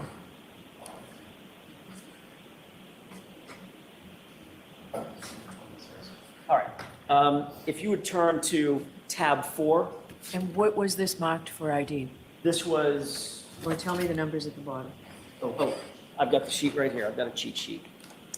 Tab 4 is triple B, Okay. as in Bravo. And Your Honor, for the court, I'm looking at page 2625. You have that in front of you, sir? Yes, sir. Do you recognize the participants in this chat? I do. The number ending in 5374, you recognize that as being from Julie Albert? Based off the content of the message, yeah, I recognize this text message from Julie. And she texts, "This is the weekend I've been waiting for. Michael, please send ski videos if CP doesn't share with me," with a laughing face, correct? Correct. That text was sent on February 24th, 2022, wasn't it? Yes. That was less than a month after Mr. O'Keefe's death, isn't that right? Correct. And less than a month after you had been assigned to the investigation in which Julie Albert was a witness, correct? Correct. And her husband, Chris Albert, was a witness, correct? Correct. And her son, you knew, Colin, was involved as well, correct? Yes. Who is CP in that text message? It's a nickname I have for my sister. Courtney Proctor, correct? Correct. Your Honor, if I may have just a moment. Okay.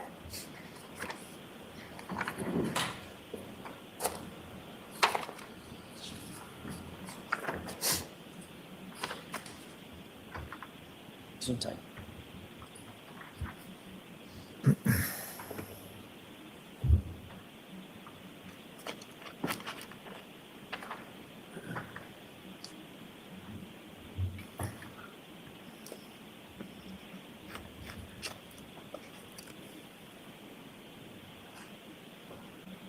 Can we move to Trooper Proctor to tab 5, please? That's triple C as in Charlie.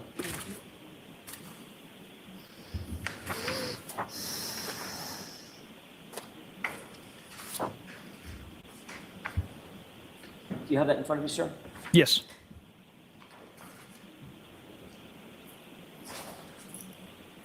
And this would be page 2664. If you return to that page, please. Okay. Trooper Proctor, on January 19th, 2022, 10 days before Mr. O'Keefe's death, you were texting with your sister about whether Julie Albert might be available to babysit for your own son, correct? Yes. So in fact, your relationship with the Alberts was close enough that you would consider leaving your own child in the hands of Julie Albert as a babysitter, as a caregiver for your toddler, correct? I wouldn't say close enough. I've hired babysitters that I've had out, but I don't know. But Julie Albert was among them, correct? Yes, she was an option to watch my child. And then you personally interviewed Julie Albert and Chris Albert in this case on February 10th, 2022. Sergeant Buchanan and I did, yes. And you didn't mention a thing about your relationship with Julie Albert, Chris Albert, or Colin Albert in any report that you ever drafted in this case, did you? I did not. Not one word, correct? No, sir. You interviewed Julie and Chris Albert at about 5:30 p.m. on the 10th of February, isn't that right? Yes. Did either of them, Julie or Chris Albert, mention that their son Colin Albert had been at 34 Fairview Road on the night in question, January 29th?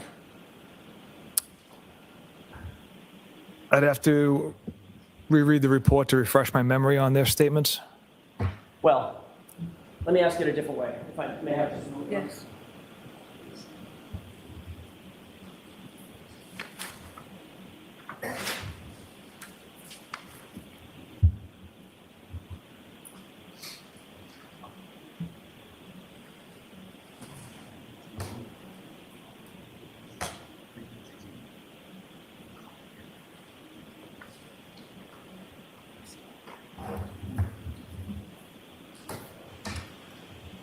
What's up, everyone who's just coming in?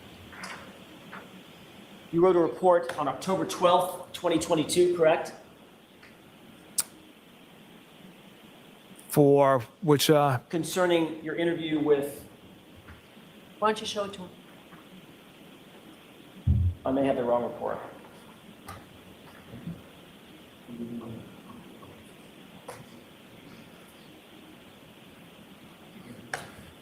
You don't have to worry about it. Do you recall, Trooper Proctor, ever mentioning that whether or not Julie and Chris mentioned to you that their son had been at 34 Fairview on January 29th? Do you recall that as you sit here?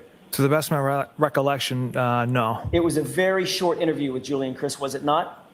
It was typical length for the information they had to offer. So you started the interview about 5:30 p.m. It must have been relatively short because you received a phone call by 6:17 from Julie Albert herself, correct? The look on this face, man. The look on this face. So he's, quote, investigating his best friends. Yeah.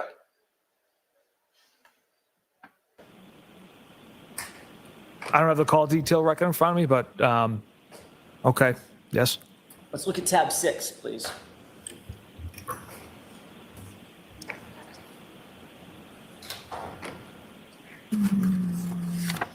Oh, it may not be in your book.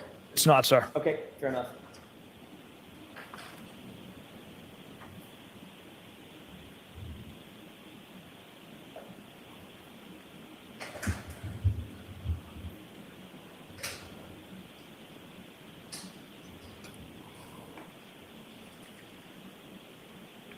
Hey, while these people are waffling, please hit the like.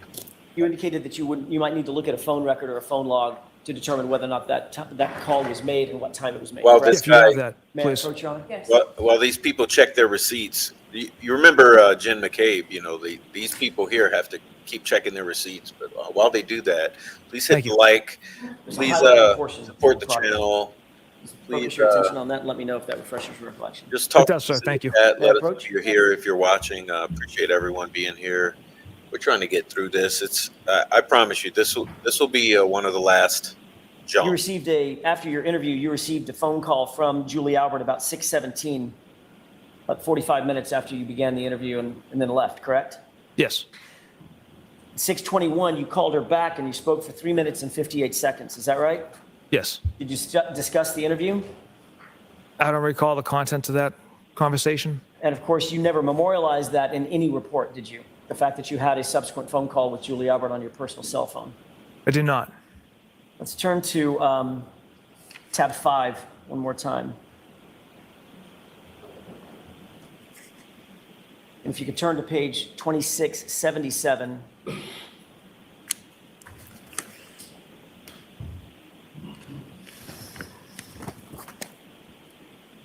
Trooper Proctor, after your interview with Julie Albert, your sister, Courtney, texted you, "How did it go at Julie's? She was so nervous."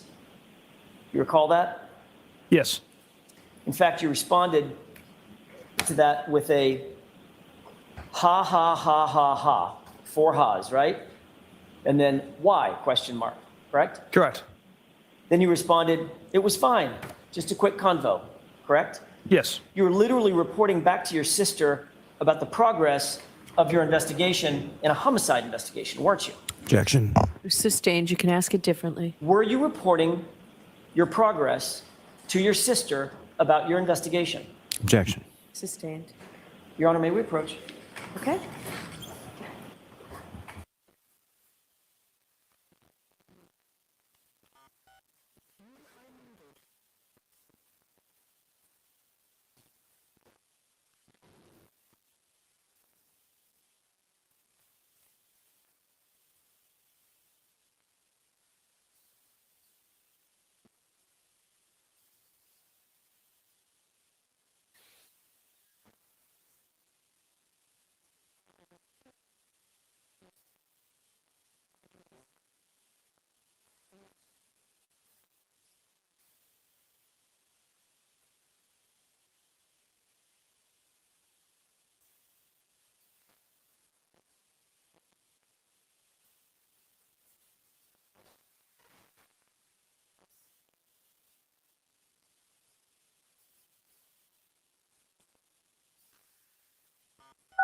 You are unmuted.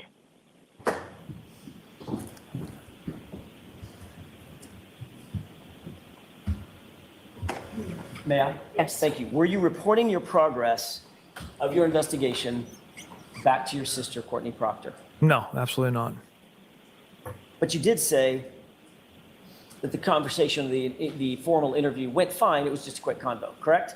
In response to my sister indicating Julie was nervous, that's why I told her it was fine. Trooper Proctor, Julie and Chris Albert were not actually treated like witnesses in a murder investigation. They were treated more like friends. Wouldn't you agree? Objection. Is that true? Absolutely not.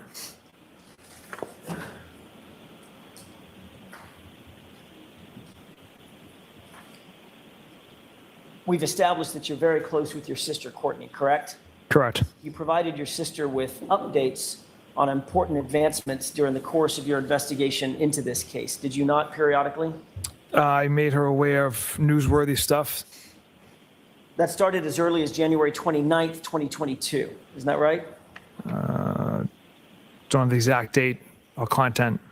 Well, the day of the incident, you began letting her know that you were involved, that you had been assigned, what the status was, Yes. the nature of the case, the fact Correct. that it was a homicide, correct? Yes.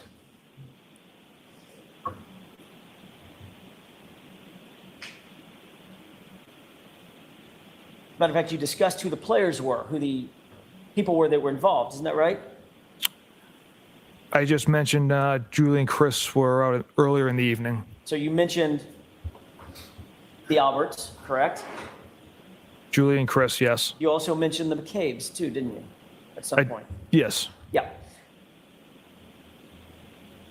At 2668, Your Honor, that's the page that I'm referring to. Okay. We don't need to show this at this point. You write homicide, correct?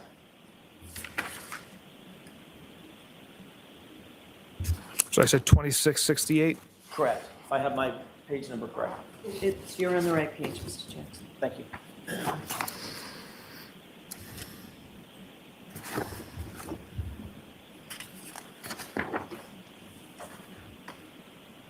Okay, go ahead, sir.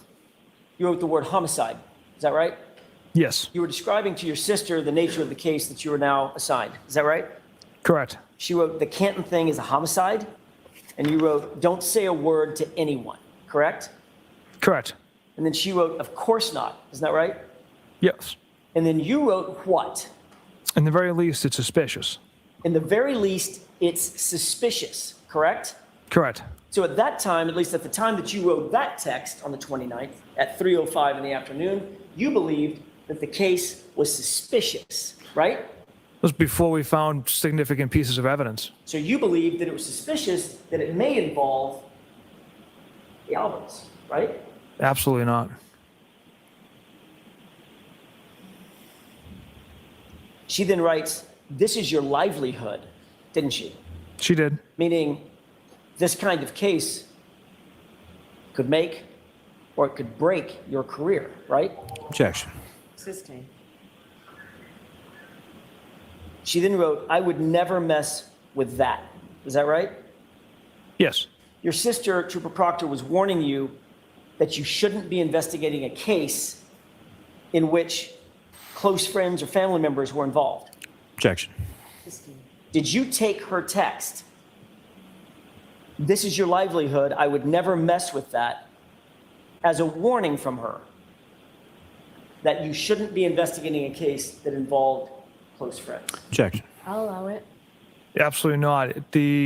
That was in response to don't say a word to anyone. And that was how I interpreted this is your livelihood. I would never mess with that. A couple of minutes later, 3:07 on January 29th, you told your sister, quote, Julie and Chris were at the bar with the victim and girlfriend. Got to interview them. Is that right? Yes.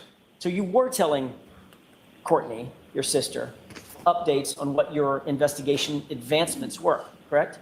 Who Just you're that gonna part. Interview, why you're going to interview them. Yes. She wrote, you got to be kidding me, correct? Correct. Did you take that as you got to be kidding me? The Alberts are involved? No, absolutely not. And then you wrote, it's not a big deal, correct? Correct. And then she wrote, I bet I know the person. Sounds like it is, meaning it is a big deal, right? Yeah, I'm not sure what she meant with those messages there. But she did write, I bet I know the person, didn't she? She did write that, yes. And you know she's very close with the Alberts, correct? And she's close with Julie and Chris.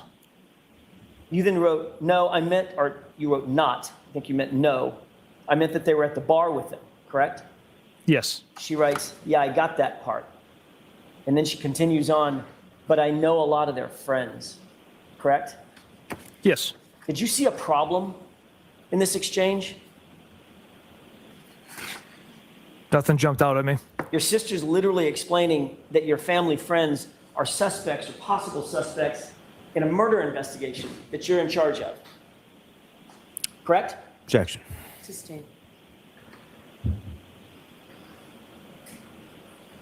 On January 30th, 2022 at 9:13 in the morning, your sister texted you again, quote, Jesus Christ, the party was at one of the Alberts, correct? Yes.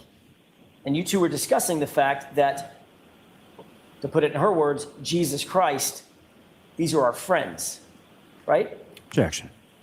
Sustained. How did you take her Jesus Christ, the party was at one of the Alberts with 2 exclamation points? How did you take that? That's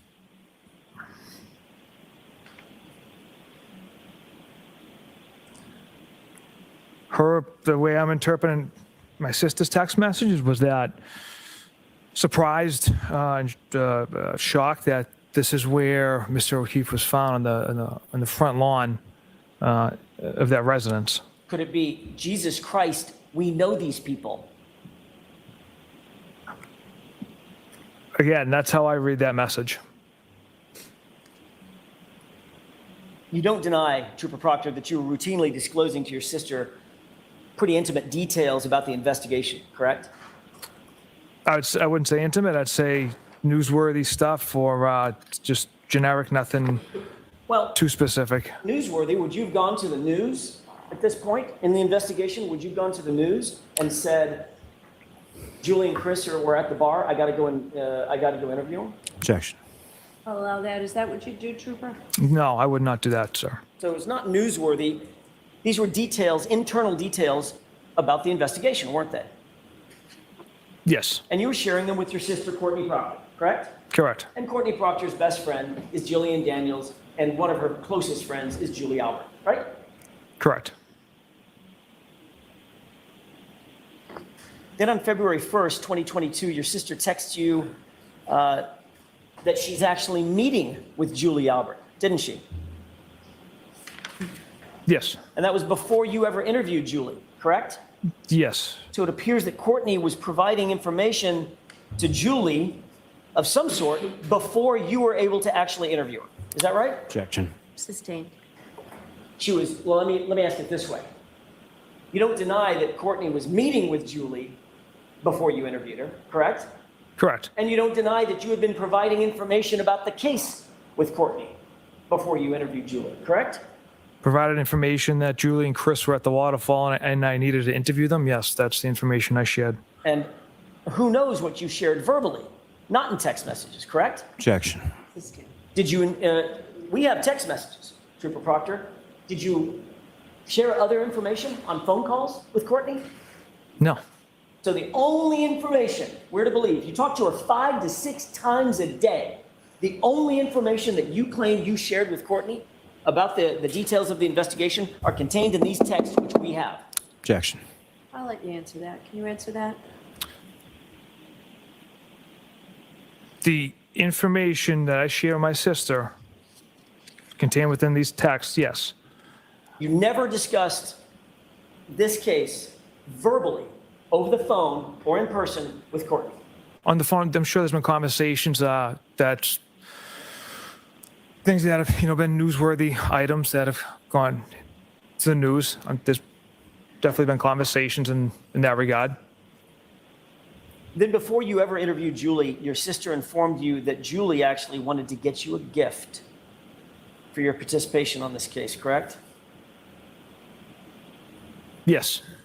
In tab 5, let's turn to page 2672, Trooper Proctor. With court's permission, may we publish? Yes. That page 2672. You see the text from you, what's up? Yes. And what's Courtney Proctor's response? Nothing. I just saw Julie, and she said when this is all over, she wants to get you a thank you gift. And I respond with, get Elizabeth one. Hang on just a second. Let's take them one at a time. You were asked about this on direct examination by Mr. Lally, right? Correct. And you looked at the jurors, paused, and said, I never asked for a gift. I never received a gift. Elizabeth never asked for a gift. She never received a gift. You remember that? Correct. You said you never asked for a gift, correct? Correct. What's your next text? Get Elizabeth one. Get Elizabeth one what? Referring to a gift. Right. So you did, in fact, ask for a gift, didn't you? For my wife who had been home with my children for the last 10 nights. From Julie Albert Yes. for your participation on this case. I don't know if that's yes. Well, Courtney Proctor answers that question by saying, because I guess her and Chris were friends and John, and she's so proud of you for leading this investigation, correct? Correct. You're aware during the course of your investigation, well, let me ask it this way. Let me ask a foundational question. Do you pull phone records as a matter of course in investigations of this nature? Yes. Did you pull phone records in this case, variously? The phone records of, Of anybody? Witnesses, suspects, not witnesses, Mr. individual people, whatever? We didn't pull full phone records of witnesses, Victim? victim and Miss Reed. During the course of your investigation, did you become aware that there were 67 calls between Julie Albert and your sister, Courtney, in the months following John O'Keefe's death? Objection. I'm going to sustain that objection. Did you become aware during the course of your investigation of the level of communication between Julie Albert, one of the witnesses on the case, and your sister? Objection. I'm sustaining that objection. You can come try and convince me otherwise if you want, Mr. Jackson. I can ask it a different way, Your Honor. Thank you. Did you ever seek information about phone calls and communications that Julie Albert may or may not have been having with anybody else? No. Didn't download her phone, didn't seek her phone records? No. Did Courtney ever tell you that she had consistent communications with Julie Albert? Or did you know that otherwise? Objection. During the months, let me ask it this way, during the months following John O'Keefe's death, you did continue to have consistent communications with Courtney, though, didn't you? Yes, I speak to my sister every day. Trooper Proctor, were you using Courtney, your sister, as an intermediary between you and Julie Albert? Absolutely not. You were well aware from the very beginning of your investigation that Colin Albert was, in fact, at 34 Fairview on the night in question, right? Yes. Matter of fact, you testified at the grand jury, the state court grand jury on this case, that you knew that Colin Albert was at the location, right? Yes. Did you make any concerted efforts to keep Colin Albert's name out of this investigation? No. Why is it, Trooper Proctor, that Colin Albert's name fails to appear in a single police report until July 18, 2023? Colin Albert was not at the home. He left at approximately 12:10 a.m. before anyone from the waterfall had arrived back there.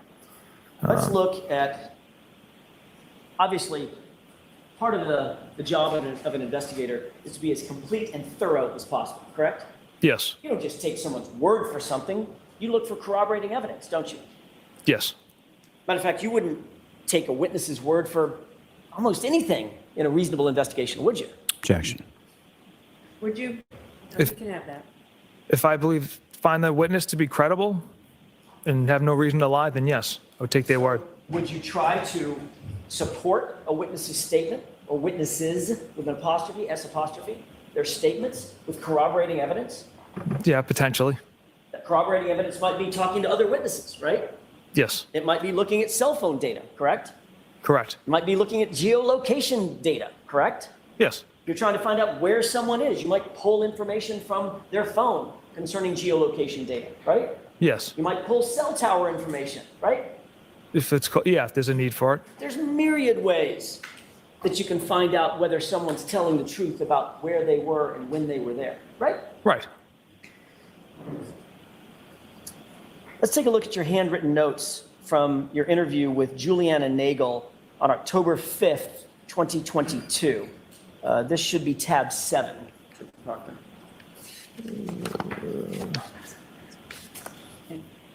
Oh, What is I- it for identification? my mistake. I thought it was in the tab. It's not. This is a 3-page document. I'll just refresh his recollection with this. Okay, Um, show Brett. Mr. Lally and then go ahead. Of course. Let me ask a foundational question, Trooper Proctor. Do you remember exactly what's in your notes from a conversation that you had on October 5th, 2022? I don't know. Do you think it would refresh your recollection to take a look at your handwritten notes? Yes, sir. Thank you.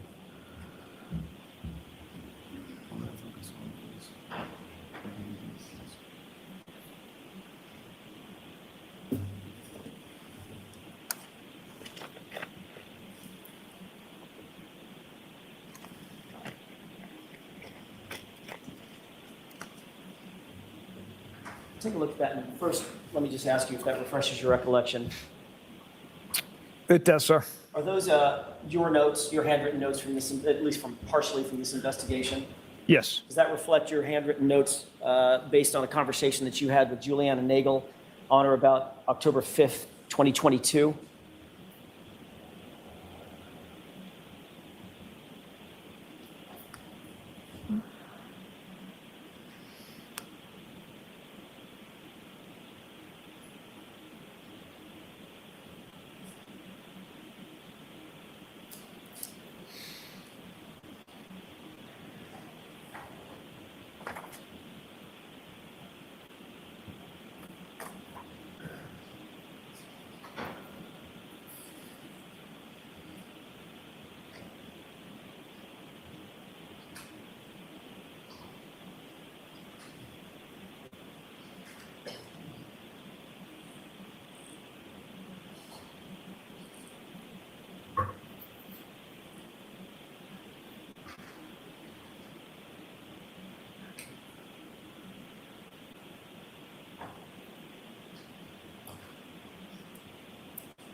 May I, Your Honor? Yes. Does this appear to be an accurate representation or an accurate copy of your notes from your interview with Juliana Nagel? Yes. Your Honor, with the court's permission, I changed my mind. I would like to have this marked as next. Introduced into evidence? Correct. Is there an objection? Yes, Your Honor. And the objection sustained. Is it true that in your handwritten notes, you list the following individuals based on Juliana Nagel's conversation with you as being at 34 Fairview? Brian, Juliana, Mary Kent, Emily Fabiano, Courtney Alba, Colin Albert, and Sarah Levinson. Correct? Correct.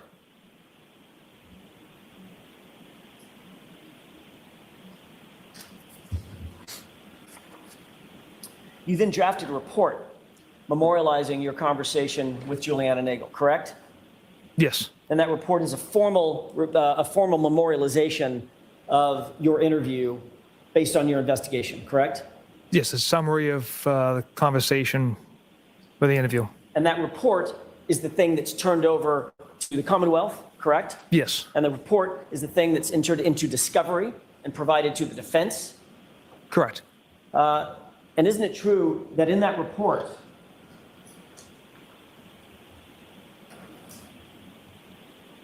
you list the individuals that were at 34 Fairview as Brian, Mary Kent, Emily Fabiano, Sarah Levinson? Is that correct? Yes. What's the one name that was left out of your report on that list? Objection. I'll allow it. Was there one name left out? The, Break that down, Mr. Jackson. Sure. Isn't it true that in your report, you excluded the one name, Colin Albert, from the list of individuals that were in your notes? yes, because he arrived later in the evening. The other females were there from the start. At the time that you wrote your report, the formal report, this one, you did not believe that your handwritten notes were also going to be disclosed, did you? No, I knew that was a possibility. When you finally did get around to interviewing Colin Albert, you personally conducted that interview, did you not? Yes. Colin Along Albert with Trooper told you Zach this- Clark. One at a time. I didn't I'm sorry. Finish your answer, Trooper. Please go ahead. Yes, along with Trooper Zach Clark in my office. Colin Albert told you that he was picked up by Allie McCabe from his uncle's house at 12:10 a.m., correct? Correct. Allie McCabe also told you that she picked up Colin Albert at 34 Fairview at 12:10 a.m. and then dropped him off at his house, correct? Correct. And then she indicated that she went straight home after that, right? Yes. Did you conduct any further investigation to determine whether Colin Albert and Allie McCabe were actually telling the truth about that time? We did not. You just took them at their word, correct? Yes. Trooper Proctor, you realize that you had a forensic image at the time. You had a forensic image of Jennifer McCabe's cell phone in your possession, right? Correct. You're also aware that she has a Life 360 app on her phone that tracks the location of Allie McCabe, correct? I was not aware the app tracked her daughter. I knew of the Life 360 app, but I wasn't aware of the capability of tracking her daughter. Did you bother to look at Jennifer McCabe's Life 360 app to determine whether Colin Albert and Allie McCabe were telling the truth about the time that they supposedly left 34 Fairview? Objection. Did you do that on I did not. Can we take a look at tab 8?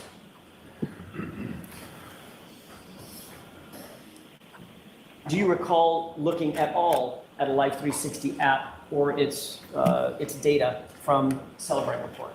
Objection. Sustained. Did you or did you not look at any data from Life 360 from Jennifer McCabe's phone? Objection. All right, so this is a good time to take the morning recess, and I'll see Councilman Zaka. 15, 20 minutes, Julie. Okay?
related to the Life 360 app that was on Ms. McCabe's phone that you earlier.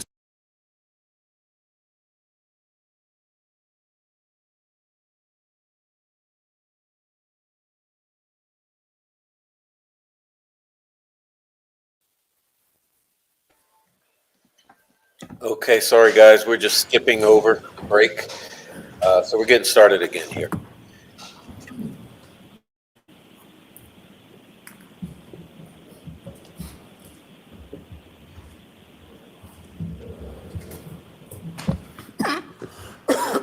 Would nobody make scene?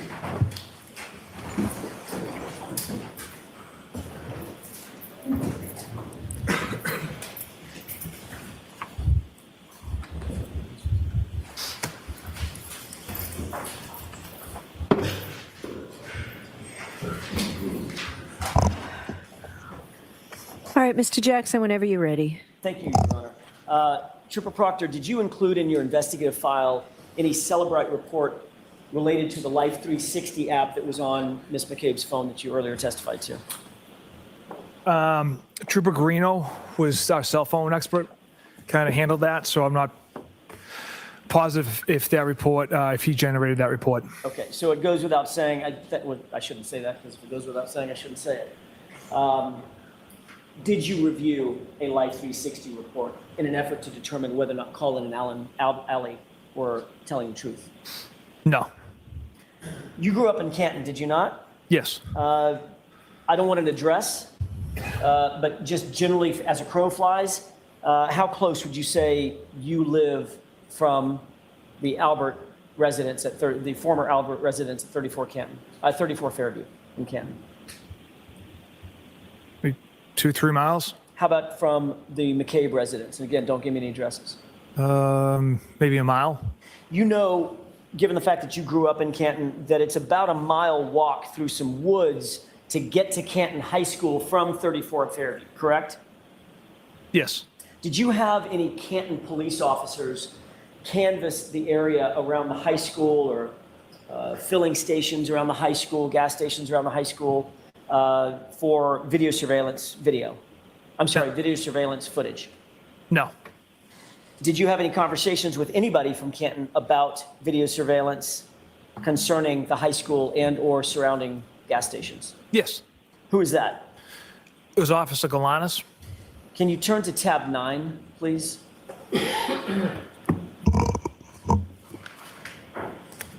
First, let me ask you if you recognize these texts with any individual. Yes, I do. How do you recognize those texts? That was a text communication between Officer Galanis and myself.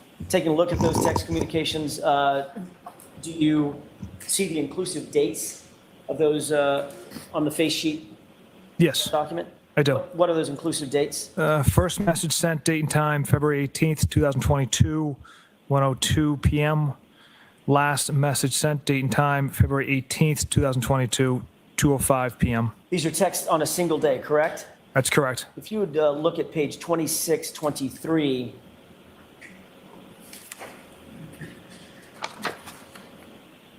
Your Honor, may I publish? Is there any objection? Same one, but I'll let you publish it. Thank you. Yes, you may publish. In this text, you're asking a member of the Canton Police Department to look around the surrounding area of 34 Fairview Road for camera equipment, correct? I was asking if they had any knowledge of cameras in the area. Okay. And of course, that was to an officer who was employed by which department? Canton Police Department. Which you knew at the time that you asked for assistance in February of 2022 had been recused from the case, correct? Correct. And should have no investigative involvement in the case, correct? I did not request for them to pull video. I just simply asked, what are some good cameras in the area? Which is an assistance for you in your investigation, correct? They have more knowledge in the area as far as useful cameras. So yes, I reached out regarding cameras in the area. For assistance from Canton PD officers, correct? Yes. Whom you knew to be recused. Yes. Correct? Yes. You specifically asked Officer Galanis whether, quote, the high school had cameras facing the street, correct? Correct. And Officer Galanis writes back, the Canton Mutual gas station has unreal cameras. That's how I picked up that kid, and it had him walking into the woods by the new Street Larkin Court, correct? Correct. You responded, good to know, I'll add that to the list, correct? Yes. Did any of the reports you turned over in discovery ever mention the Canton Mutual gas station cameras or the cameras from Canton High School? No, because we did not retrieve any video from those locations. And you didn't mention in your report that you had even sought the footage from those locations, correct? I don't believe so. You did say that you would add it to the quote list, is that right? Yes. And you're aware, obviously, as one of your responsibilities, to maintain and keep your handwritten notes from all communications, all investigative activities involved in the case, correct? Yes. And you have no notes on this conversation, correct? Correct.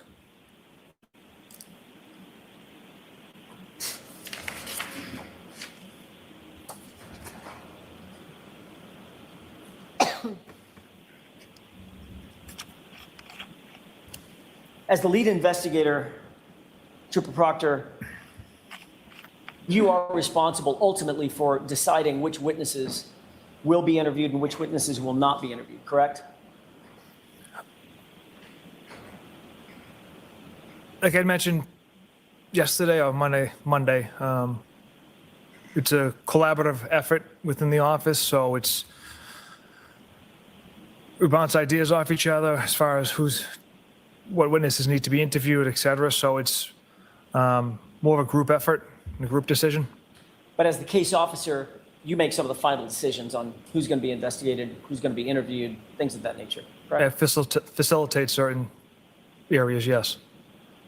I want to talk about some of the witnesses that you interviewed in the days and weeks immediately following Mr. O'Keefe's death. You interviewed Brian Albert, correct? Correct. Nicole Albert, yes? Yes. Chris Albert, Yes. Julie Albert, Yes. Jennifer McCabe, Yes. her husband Matt McCabe. Correct.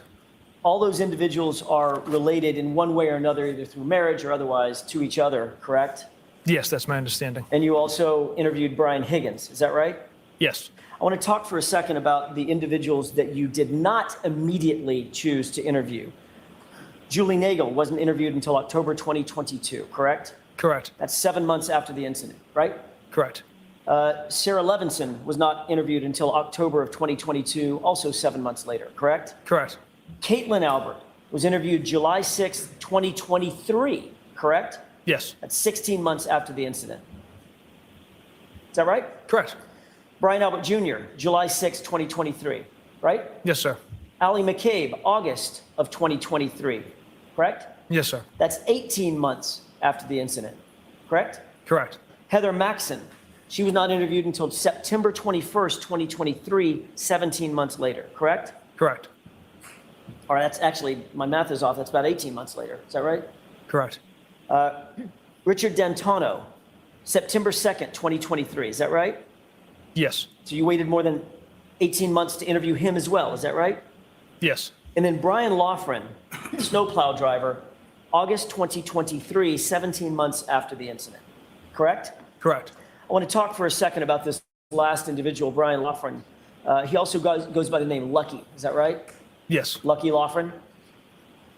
You testified under oath on April 21st, 2022 in the state court grand jury proceeding that no snowplow traveled down Fairview Road on January 29th, correct?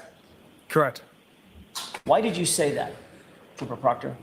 That was based off interviews with Mr. Trotter, that the plows weren't out until they met up at 2:30, and then it was my understanding they were focusing on the main roadways. You're aware that Michael Trotter testified in this case? Okay. Were you aware or not? No. Okay. You did, in fact, interview Michael Trotter, did you not? Yes. And isn't it true that Michael Trotter told you that, in fact, Brian Loughran was plowing 34 Fairview that morning? Objection. Is that what he told you? I don't recall that statement from him. Michael Trotter testified that that's what he told you. Do you have any quarrel with that? Objection. That's his statement.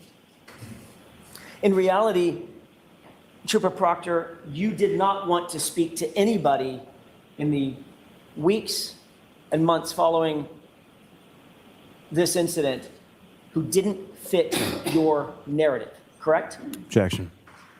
I'll allow it. Is that true? That's simply not true. Absolutely not. Certainly, you didn't want to talk to anybody who could say that there was no body on the lawn at 2:30 in the morning. Is that right? No, it's not true. Are you aware that Lucky Loughran, in fact, did report that there was no body on Objection, the Your lawn? Honor. So the objection's sustained. I'm going to strike that. Did you include anything in your investigative report throughout the entire time you've been in charge of this investigation about Lucky Loughran and his observations? Not until Sergeant Buchanan and I interviewed him. And that was when? I can't recall the exact date. And that was after the defense brought him to your attention, correct? Objection. I'll allow it. Not true? Correct. Are you still the case agent in charge of this case? Yes. As the lead investigator and the case agent, you're aware it's also your responsibility and your obligation to investigate all potential individuals, right? All potential suspects. Yes. You're obligated to investigate anybody who would have a motive, a means, and an opportunity to commit the crime or the offense, correct? Correct. Motive includes anything from financial gain to could just be revenge, right? Yes. Could be a lover's quarrel, correct? Yes. Or it could be someone who's interested in someone romantically, correct? Could be an argument inside of a vehicle. Sorry, I didn't hear that. Could you, what I was didn't your hear answer? me. So, or it could be an argument contained inside a vehicle as well. Ah, yeah, which is the conclusion you jumped to 17 hours into your investigation, right? Objection. Overruled. Is that right? It's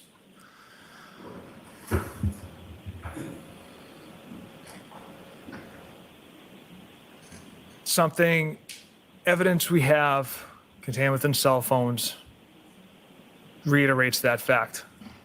When you decided that you were gonna make sure that the girl, I think that's what you called her, the girl, was gonna have serious charges brought against her 17 hours into your investigation, you didn't have any evidence whatsoever that there was an argument inside the vehicle, did you? To go towards intent, no. But as far as the physical evidence goes, we have compelling evidence indicating Miss Reed struck Mr. O'Keefe with her vehicle. So you just did Okay, this. Mr. Jackson, I just have to, keep your voice up, Trooper Proctor, okay? Yes, Your Honor. Go ahead. You just did this piecemeal. So when you decided that the girl, Miss Reed, was going to get serious charges against her, didn't have any indication of any intent, you just decided, oh, okay, I'm just going to go with the physical evidence today. I'll figure out intent later. I'll figure out motive later, right? Yes.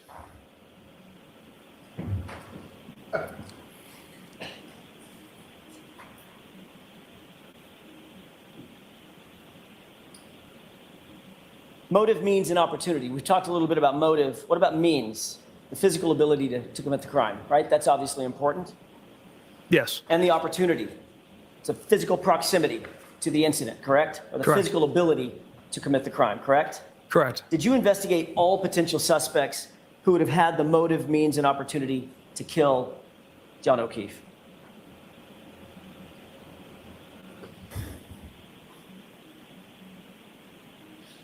Yes, and that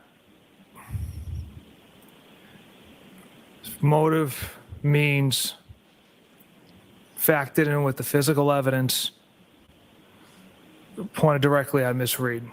There's no one else had any motive. Mr. O'Keefe never went inside Fairview Road. And you got all that, of course, from the Albertson caves, right? Yes. Objection. I'll allow it. Let's talk about Brian Higgins for a second. You know that name? I do, sir. You personally interviewed Mr. Higgins, correct? Sergeant Buchanan and I did, yes.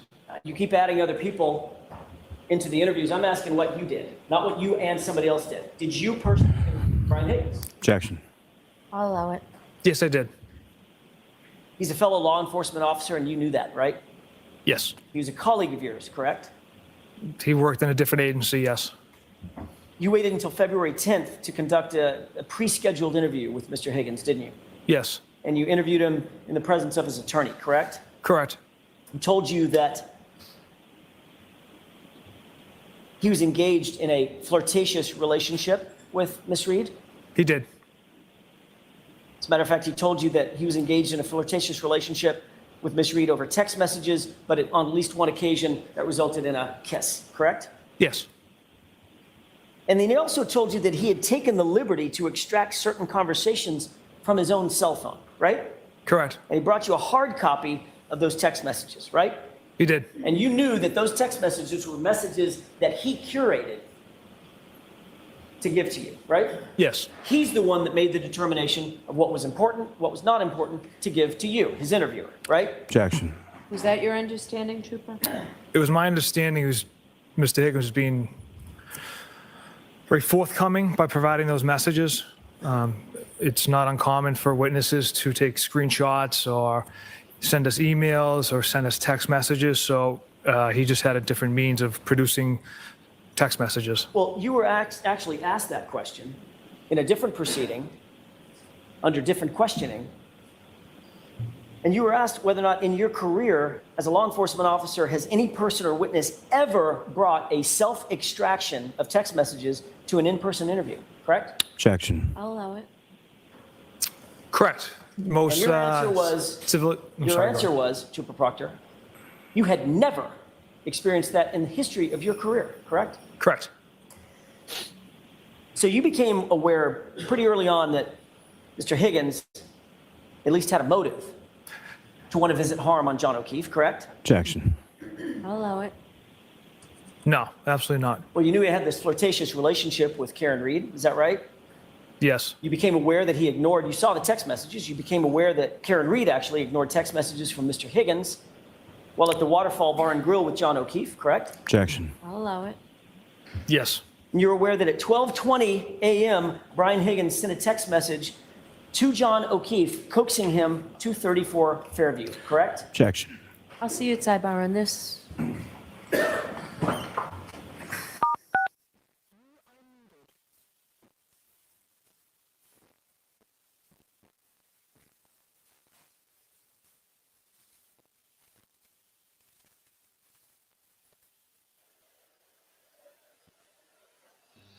I mean, could we not have to look at this woman every time there's a sidebar? I'm not that interested in looking at anyone in particular.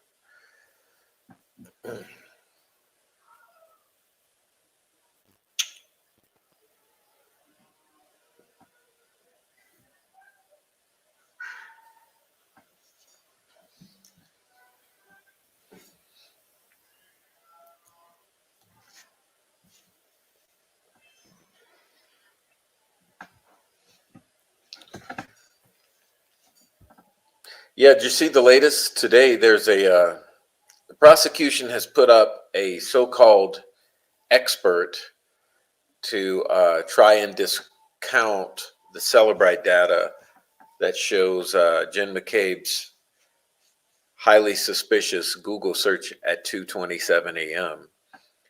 But I'm not buying it. This person is not really an expert. What the person said did not make sense, and You are unmuted. there will be more expert May I inquire? Thank you.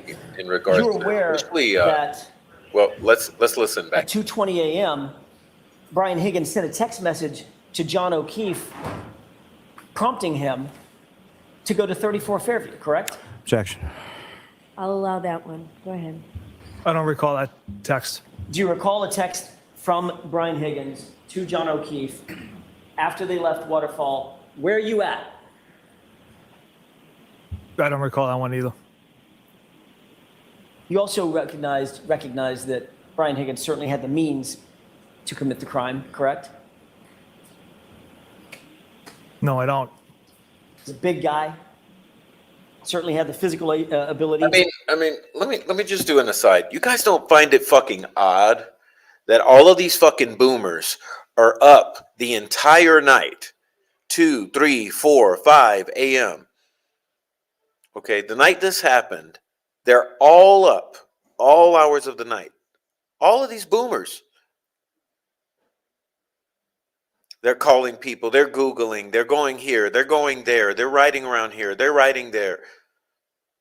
No one finds any of this a bit odd.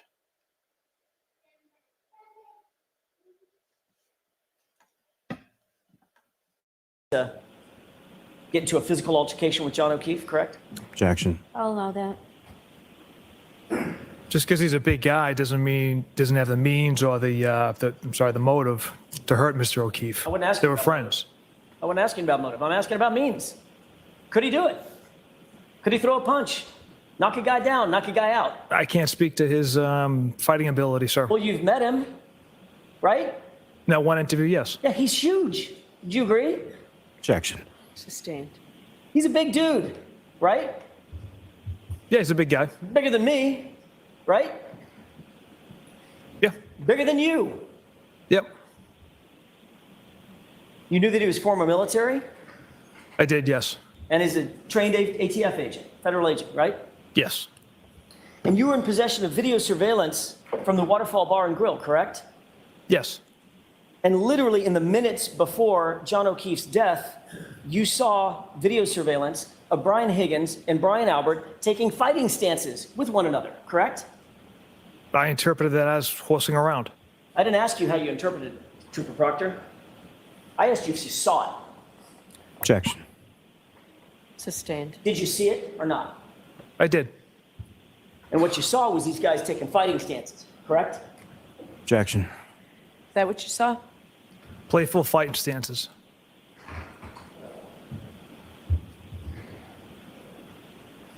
But you waited until February 10th to interview him, correct? Yes. And you decided not to image his phone. Is that right? Correct. You didn't ask for consent to search his phone or to take his phone, correct? No. You didn't seek a search warrant to get his phone. Is that right? No, sir. Did you know that on January 29th at 2:22 a.m., there was a call between him and Brian Albert that morning? I was not aware of that. Might have been important to your investigation, don't you think? Objection. I'll allow it. Depends what I don't know what the call was I'm about. sorry, finish that. Depends. I don't know what the call was about. I don't know if they actually connected and communicated what the length of the call was, so Right. And you never asked, did you? I was unaware that call took place. And you were unaware that that call took place because you didn't get his phone, Trooper Proctor, right? Typically, we don't get witnesses' phones, sir. You were unaware of that call at that time because you didn't seek his phone, correct? Okay, parallel with Delphi case. Witnesses are POIs. I said what I said. Objection. Overruled. Correct. Right.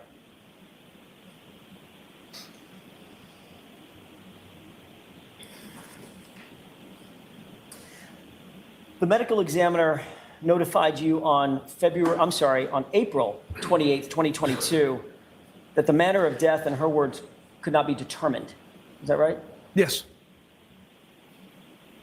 She would not rule, at least in terms of the manner of death, would not rule this a homicide. Is that right? That's correct. And you agree that that's obviously a pretty significant finding. Objection. I'll allow it.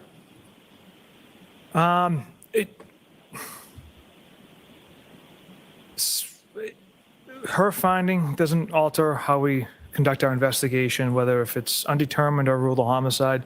We're still going to continue to investigate one way, regardless of her determination. You obviously were not pleased with that you were not pleased with that determination, right? It didn't matter one way or the other because, like I said, we continue on with the investigation. On April 28th, that same day, you received a text message from Trooper DeChico, correct? Yes. You turn to tab 11, please. What's the ID number? This is 2618. I'm sorry, tab 11 Triple is F. GGG, triple G is in golf.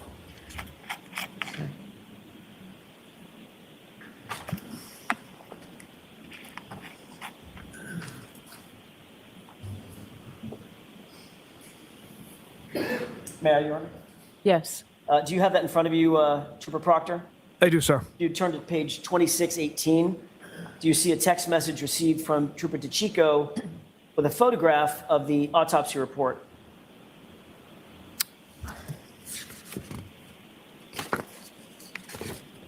Yes.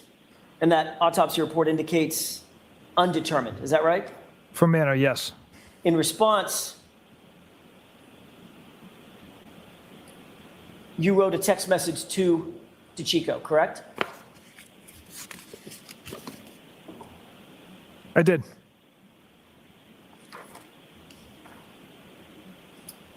What was your response? Of course, it's undetermined. And then what else did you write? She was a whack job. Of course, it's undetermined. She was a whack job, right? Those are your two responses, correct? Yes. You were talking about Dr. Scorti-Bello, the female medical examiner who came to the determination that this was undetermined in terms of the manner of death, correct? I'm not sure who I'm referencing as far as she was a whack job, but the of course it's undetermined is a sarcastic response from me.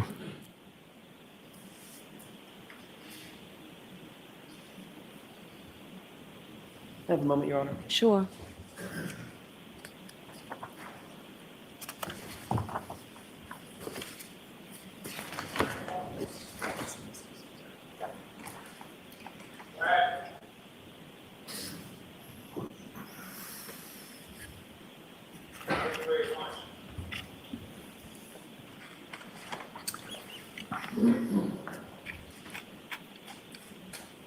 The reason you referred to Dr. Scorti-Bello as a whack job is because the cut and dry case that you had hoped for wasn't really going your way, right? Objection.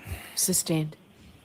When you referred to she's a whack job, were you referring to Dr. Scorti-Bello? I don't recall.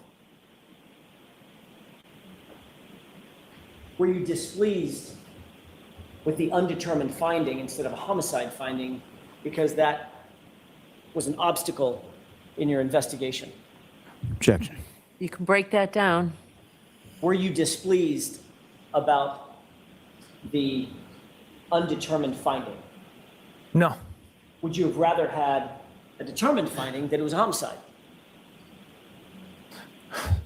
At the end of the day, it doesn't matter to my office. We still investigate the same exact way if it's ruled determined, undetermined, or homicide.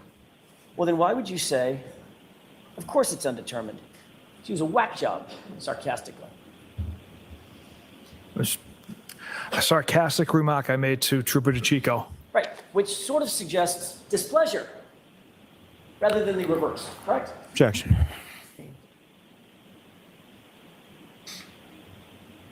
You'd agree that it's extremely unusual for the manner of death to be undetermined in a homicide investigation you've worked on, correct? Objection. Sustained.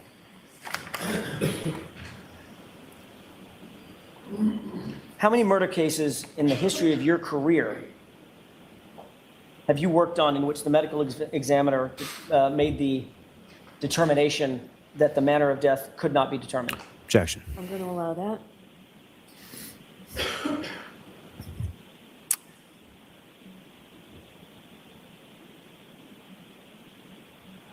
I wouldn't feel comfortable putting a number on it. It's not a lot.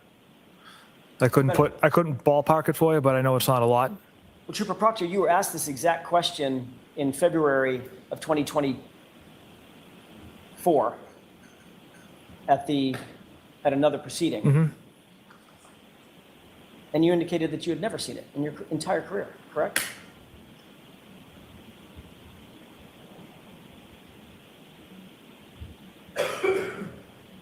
I'm trying to run it. Well, you were asked the question, so first, what do you mean by, of course it's undetermined?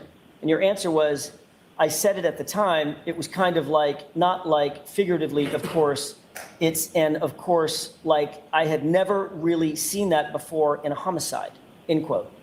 Correct? Yes. Your statement in February of 2024, under oath, was you'd literally never seen that in any homicide you've ever worked, right? Yes. After she reached that conclusion, you discussed this with one of your colleagues about how you tried to put pressure on her to change her or alter her opinion, correct? Objection. I'll allow it. Is that that what right? you did? Pressure? Absolutely not. Let's turn to tab 12.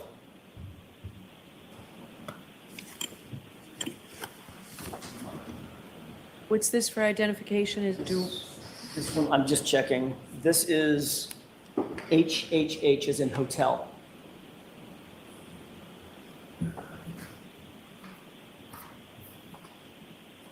Your Honor, for this one, may I publish? So I've got them mismarked. What's the bottom, what's the base Sure, stamp it's number? 2632.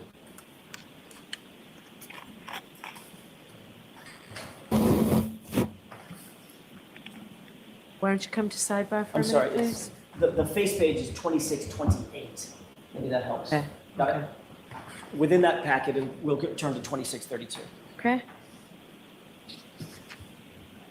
Yes, go ahead. Thank you. To begin with, Trooper Proctor, do you recognize the face page of that series of text messages in tab 12? Yes. Is that the text messages between you and Trooper DeChico, one of your colleagues? It is, yes. Turn to page 2632, if you wouldn't mind. Tell me when you're ready. Go ahead, sir. Trooper DeChico texted you, rookie move, not going into a meeting with the ME and getting that homicide determination, correct? Yes. How did you interpret that? Rookie move, not getting that homicide determination. Knowing Trooper DeChico, it's him busting my chops and joking with me. Because you see it as your job, you and Trooper DeChico, to go in and get the homicide determination. That's your job, right? Not at all, sir. You're not looking so much for her opinion as looking to give her your opinion, right? Absolutely not. You responded, Yuri and I, who's Yuri? Sergeant Buchanan. Yuri and I had 2 conference calls with her, sent her numerous photos, etc. We laid out the entire case for her. That was your response, correct? Yes. You were explaining how much effort you went to try to get her to change your opinion to homicide, right? Objection. Overruled. No, not at all. DeChico then responds, not good enough. Should have had me and Jeff do it, right? Yes, that was his response. Busting your chops that you didn't meet the standard of getting her to change her mind to make it a homicide, right? That's what he was busting your chops about. We would never try to change the mind of a medical examiner. The doctor who conducts the autopsy often has questions. They want to know the facts, kind of what had transpired leading up to a victim's death. It happens not only in homicides, but the unattended deaths we also attend to, a suicide and overdose. So it's common to have these conversations with doctors. Right, but in response to getting the information that she made the determination and held on to it, that this was undetermined, your answer was, of course it's undetermined. She was just a whack job, right? With sarcasm. Ultimately, did the doctor change her opinion? No. But the determination of the medical examiner, that didn't matter to you, right? Because you had already decided you were going to charge Miss Reed with murder anyway, weren't you? Objection. I'll allow it. Yeah, the determination did not matter as we continued on with the investigation.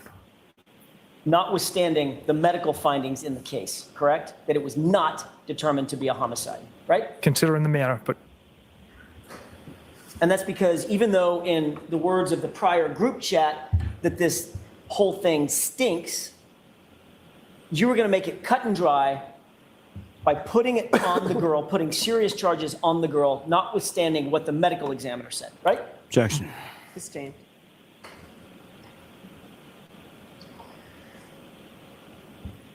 You were actually asked this question, whether or not it would have an impact on your decision, notwithstanding what the medical examiner's decision was, correct? Your decision to charge him. Is that right? Yes. On February 1st, 2024, you were asked, so what you're telling this grand jury today, and you expect this grand jury to believe that you didn't care whether the medical examiner came back with a homicide determination? It doesn't matter to you? And your answer, quote, no, because either way, Ms. Reed was going to be charged. Right? Correct. That's how you make a case cut and dry, isn't it? Objection. Sustained. In other words, Trooper Proctor, to hell with the medical evidence, Karen Reed was going to be charged because that's what you had decided to do, correct? Objection. Sustained.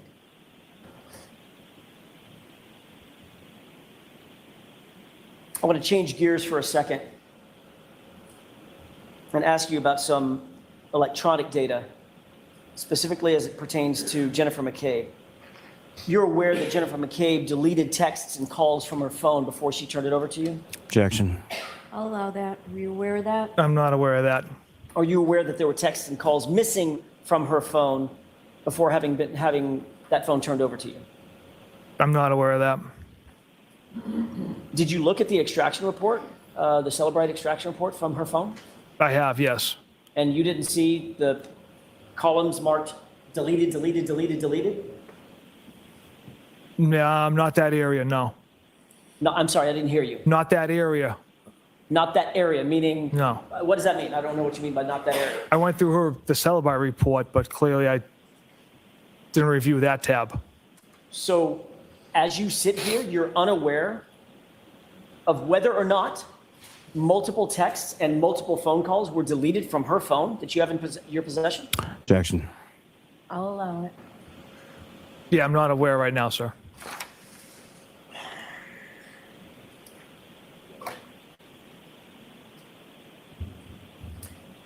As the case agent, as the case officer, do you believe it might be important to find out whether or not that phone appeared to have been manipulated or altered in some way before it was turned over? Wouldn't that be something that you would normally do? That'd be important. But you didn't do it with Jim McCabe's phone. I didn't personally handle that, no.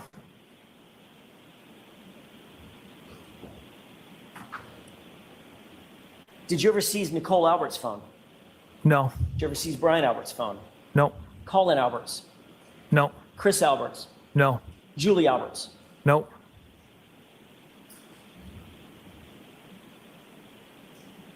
Were you concerned that if you seized any or all of their phones, especially Colin, Julie, and Chris, that there might be some indicators that you knew them on those phones? No, that thought never crossed my mind. But the fact remains, you never sought to seize any of those, did you? No, I don't. And you never asked, irrespective of what you saw in the Celebrite report, you never asked Jennifer McCabe whether or not that was a complete and thorough, a complete and accurate, I should say. Let me ask it a different way. Did you ever ask Jennifer McCabe whether or not she ever altered anything on her phone before turning it in? I did not. Again, I didn't handle Miss McCabe's phone or do the cell phone extraction on it. I want to ask you about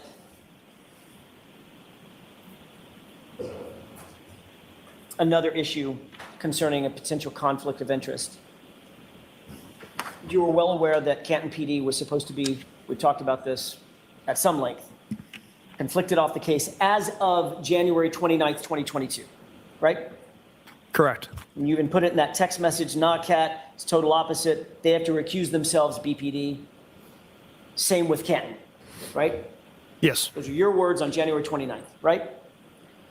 yes, And you knew that the reason for, one of the reasons for Canton PD to recuse itself is because of the relationship between the Alberts and one of the detectives on Canton PD Kevin Albert, right? Correct.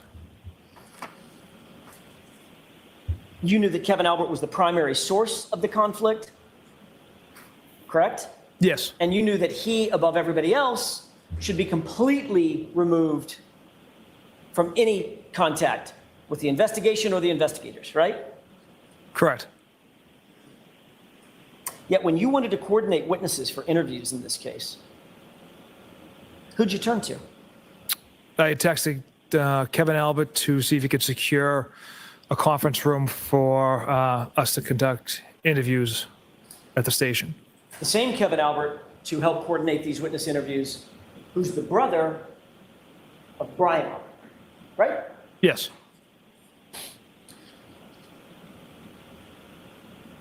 If you could turn to tab 13, please.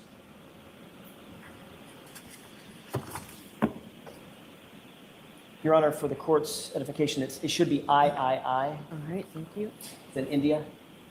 Thank you. Do you have that in front of you, Trooper Proctor? Yes, I do. If you'll turn to page 2591. With the court's permission, I'd like to publish. Okay.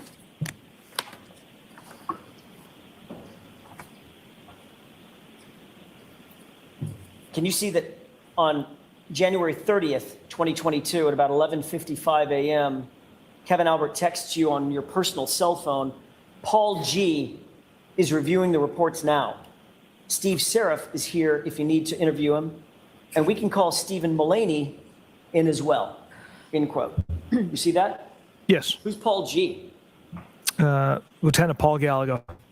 So Kevin Albert, a Canton PD officer, and an Albert is texting you about Paul Gallagher, another Canton officer, about interviewing Steve Seraph, another Canton officer, and Steve Mullaney, a second Canton officer, correct? Correct. What investigation was Kevin Albert referring to in the text? The death of John O'Keefe. This investigation. right? Correct. Did you tell Kevin Albert it's completely inappropriate for him to be involved in this case at all? I did not. Did you tell him he shouldn't be having any contact with any of the witnesses, and he shouldn't even be having contact with you? Did you tell him that? I did not. What you did write back was, quote, okay, you and I are coming in at 1 to interview a firefighter, Katie, correct? That's right. So not only did you tell him that you were engaged in the process of obtaining interviews, you told him the name of the interviewee, right? Yes. And you were going to do it at Canton PD, correct? Correct. So you're sharing information about the identity of witnesses that you intend to interview with Brian Albert's brother, right? Yes. Then you asked Kevin Albert to actually contact the witnesses in order to schedule their interviews, didn't you? Yeah, I believe it was Officer Mullaney and Seraph. Turn to page 2592.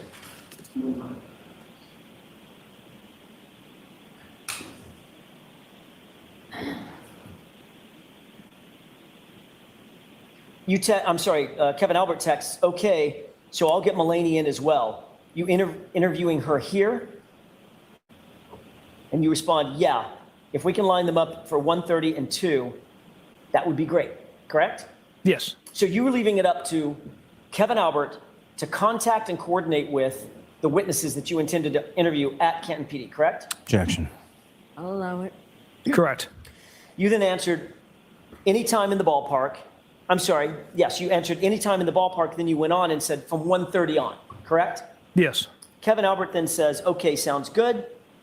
And then he responds, if you want to interview witnesses in the recorded room here, you're more than welcome. You see that? I do. He was referring to an interview room or an interrogation room where there's surreptitious recording devices, correct?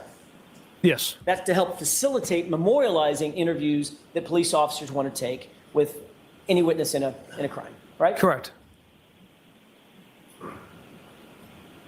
That would mean that if you used a recorded room, those recordings would be in the hands of which agency? That's why we did not use that recorded room. But he offered, didn't he? He offered.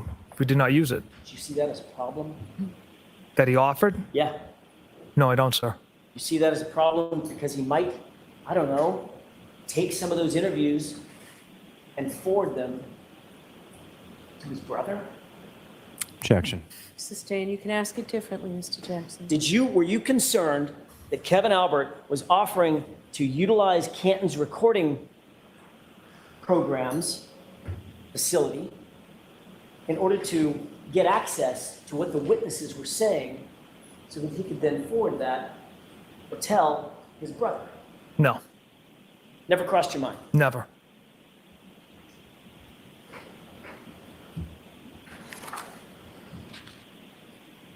Well, if it never crossed your mind,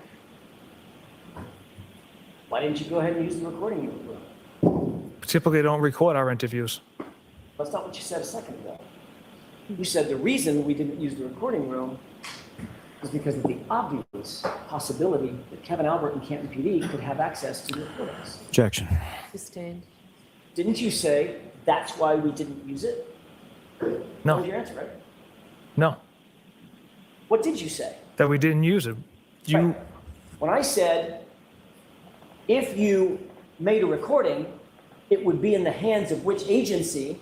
Obviously Canton PD. And your answer was, that's why we didn't use the recorded room, right? no, I don't recall saying that's why we didn't use the room. You just said it, Trooper Proctor. I mean, it's been 10 minutes. It's been 4 minutes. No, You don't remember that? not specifically stated like that. All right, let me ask you a different way. If you weren't concerned that the interviews could be compromised by Canton PD and Kevin Albert, why didn't you just use the room that was offered up? Again, typically we don't record interviews. With a cooperating witness, we just sit down with them, take notes. If it's someone we deem necessary to actually have a recording of, then we'll pursue that option. Trooper Proctor, after you knew that Canton Police Department was conflicted off the case, you continued to have a very close relationship with yet another Albert, Kevin Albert, correct? We worked on a cold case together. So you did have a close personal and professional relationship with Kevin Albert, didn't you? I'd say it was a professional relationship. Only a professional relationship? Him and I were members at a gym together, and we worked a cold case together for several months, Drinking, socializing maybe? once in a while. Right. So it went beyond professional, right? Yeah, acquaintances. Drinking acquaintances, right? On several occasions, yes. Socializing acquaintances, right? On several occasions. So when you told the jury a few minutes ago that you were aware of and knew of but didn't have relationships with 3 Alberts, Julie, Chris, and Colin, not quite true, is it? Objection. Sustained. There's a 4th Albert out there, isn't there? Kevin. Right? Yes. But you didn't tell us about that one, Objection. I'll allow it. correct? I don't consider that a relationship. It's, Well, let's look at that. 5 months into this investigation, in July of 2022, you were actually continuing to socialize with Kevin Albert, weren't you? yes, On July 19th, 2022, you and Kevin Albert went out drinking together, didn't you?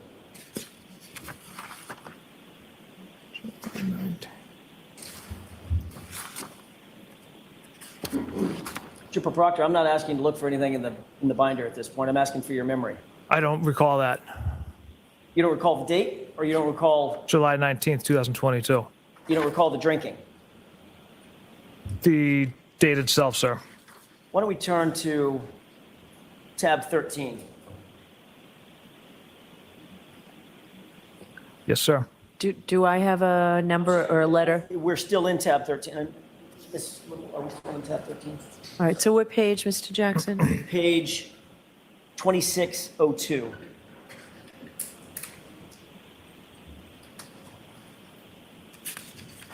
May I? Yes. Thank you. Trooper Proctor, are you on 2602? I am. The fact of the matter, does that refresh your recollection that on July 19th, 2022, you and Kevin Albert have been out drinking together?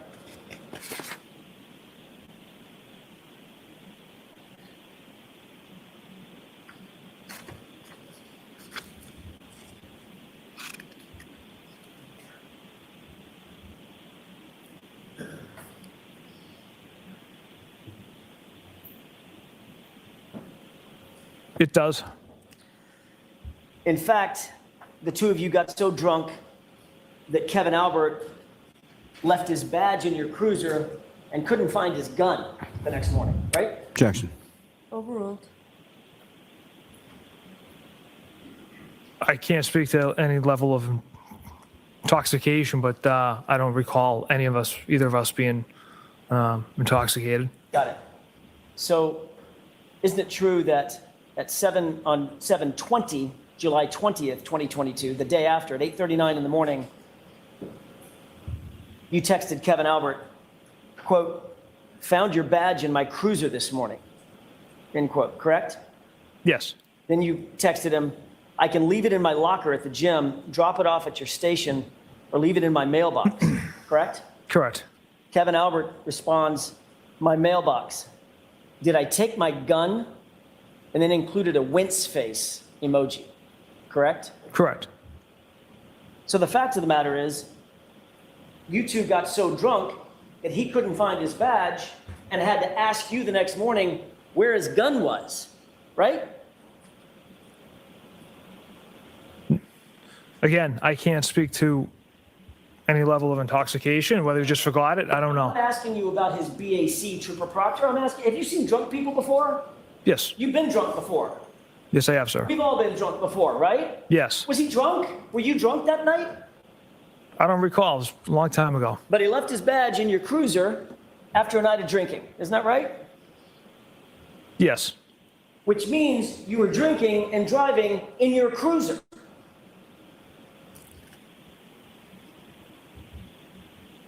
Right?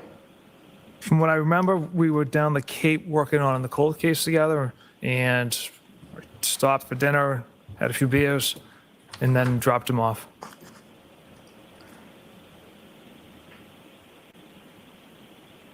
The next morning, Kevin Albert also texted you at page 2606.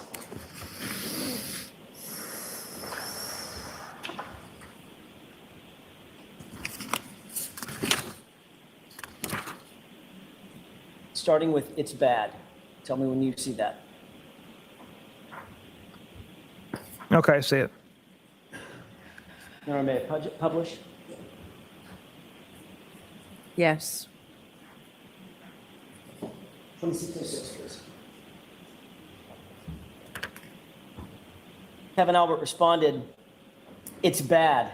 Exclamation point, exclamation point. "I was hungover for sure today!" Exclamation point, exclamation point.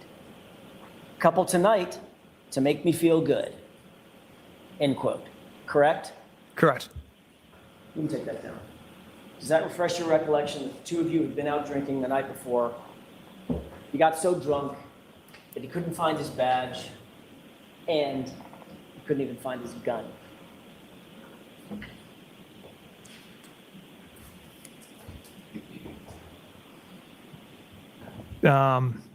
Yes, it does refresh my memory. Right. And you're in your cruiser. Ooh, this is looking bad for this credibility. I mean, as if this guy, he's already talked about the woman's ass, about her literal asshole, about her accent, about her being a babe. I mean, he's already discredited himself so much. And now you find out they're fucking raging alcoholics, drunk driving in their cruisers, forgetting their guns.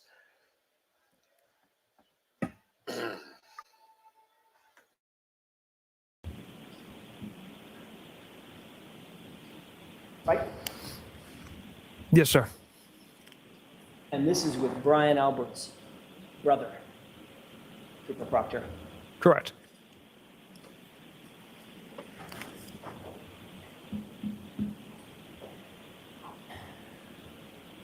I'm going to change gears, Trooper Proctor. You personally collected John O'Keefe's clothes from the hospital at Good Sam in Brockton, did you not? I did.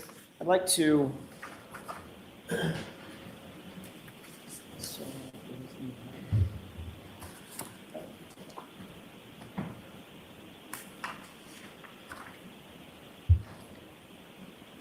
At the time you were at Good Sam, you actually had the opportunity, you had the occasion to see Mr. O'Keefe in the hospital, correct? Yes. You also had the occasion to see his clothing in the hospital, correct? Yes. That's the clothing that you ultimately gathered, is that right? Correct. May I approach you? Yes.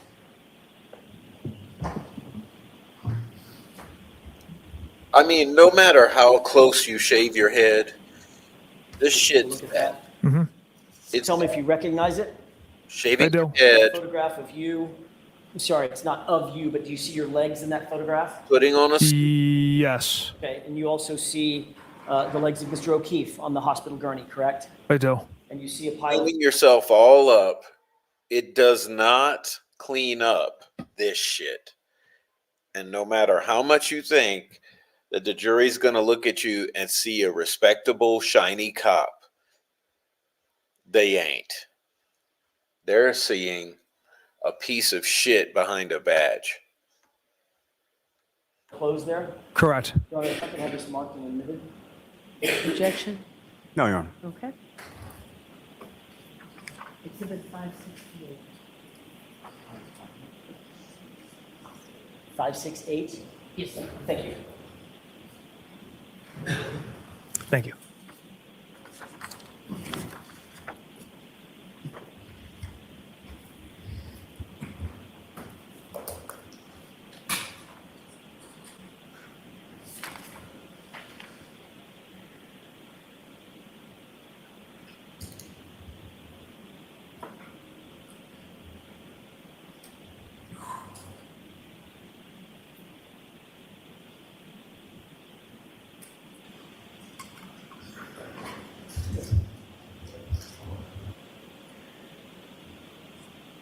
We ready? May I inquire? Yes. Thank you. Request the court's permission to publish. Okay. Do you see this? Do you see the photograph in front of you? Is that the same photograph that's been published up on the television screen? Yes, sir. Directing your attention to the leftmost portion of the photograph, do you see the clothes? First, the clothes on the ground. I do, yes. Okay, that appears to be what? What items or articles of clothing do you see? The T-shirt, possibly the jeans. Gray shirt as well. Yes. Okay, and those are your legs to the uppermost part of the screen, correct? I believe. In the blue pants. Yes, And do you see to the leftmost portion of the screen a chair? I do. You see what's on that chair? My binder. That's your portfolio? It is. Okay. That's something that you carry routinely as you're investigating during the course of your investigations? Yes. You keep your notes and things of that nature? Yes. Pens, paper? Correct. All right. We can take that down.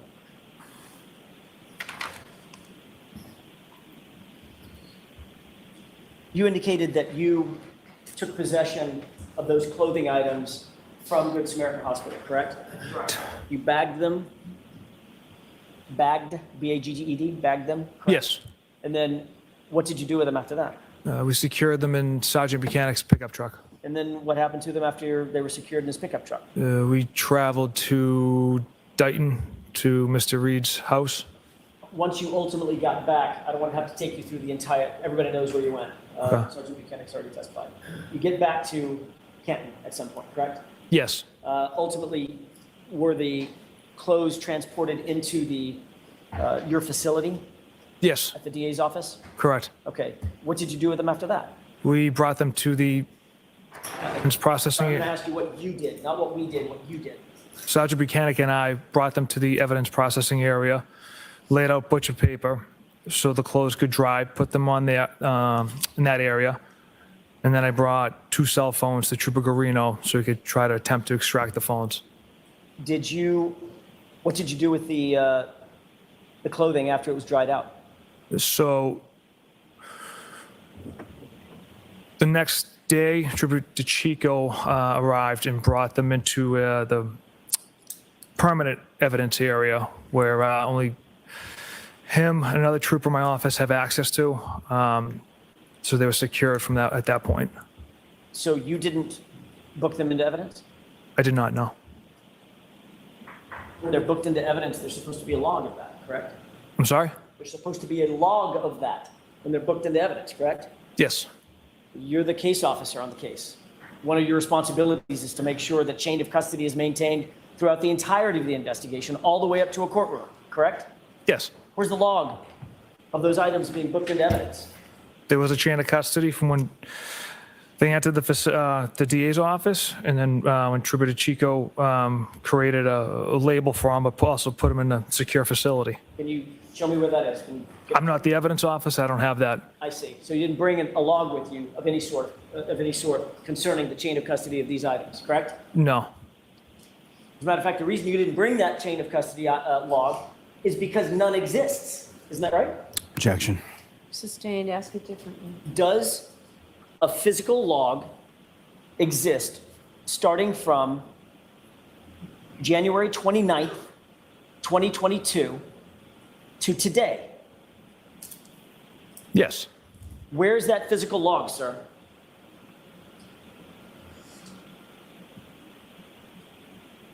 Who? I'm not an evidence officer, so I don't know how that. Yeah. So I don't know how that's generated. Right. So as the case officer, you have no idea where an evidence log is that has something as insignificant as, I don't know, the victim's clothing. Objection. Sustained. The fact of the matter is, the evidence log attendant to this case regarding those clothing items starts on March 14th when they were taken to the crime lab, correct? That's when the clothing was transported to the lab. And that's the only log we have of what happened to those clothes between January 29th and today. Objection. Overruled. Do you know that? I don't. I'm not off the top of my head, ma'am. I want to talk for a second about the searches in Brian Albert's front lawn that took place on and after January 29th, 2022. As the case officer, Trooper Proctor, you also took control of the taillight pieces that were ultimately claimed to have been found at that location, correct?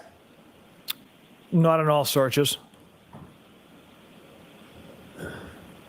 Which of the pieces that were found were you responsible for taking control over? The 8th, 11th, and 18th. So who had control over the items that were found before the 8th? You said the 8th, 11th, and 18th, right? Those are items that I had found on those days and that I had processed and essentially bagged and tagged them and handed them over to our evidence officer. There was multiple days that troopers were out there looking for more evidence. So there would be a log of that too, right? Again, how the system works as far as the evidence comes in, I can't speak to that.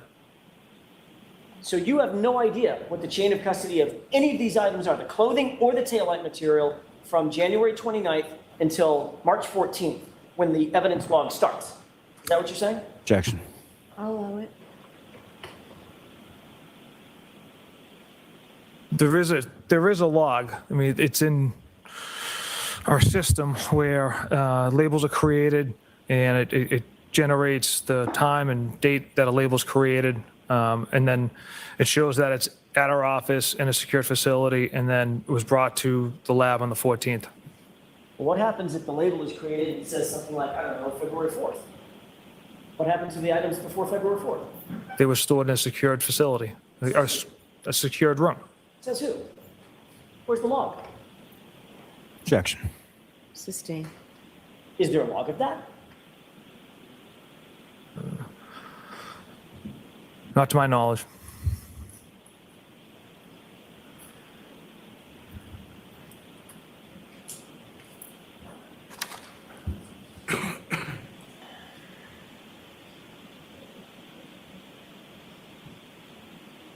you were responsible for seizing Miss Reed's car, correct?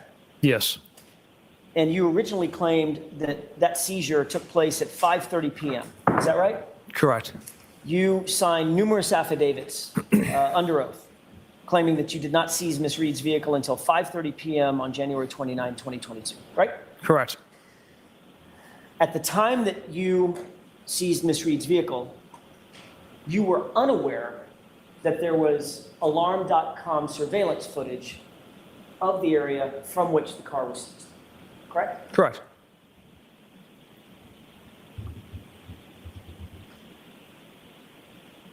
The fact of the matter is, that was false. The car was not seized at 5:30, was it? 4:16 p.m. Right. An hour and change, an hour and 18 minutes, hour and 20 minutes earlier. Is that right? Yes. Did you ever seek to change or amend the error, the false statement about the time So or received and seized in any of those documents that you filed under oath? when I incorrectly transcribed the times, it was on the first affidavit I had written. And then as I continued to write other search warrants, I used that as a template. So I never caught it on the first one, and that's the reason those times are off on the other affidavits I had wrote. So the first one was false, and then every single one after that was false too. There was just an incorrect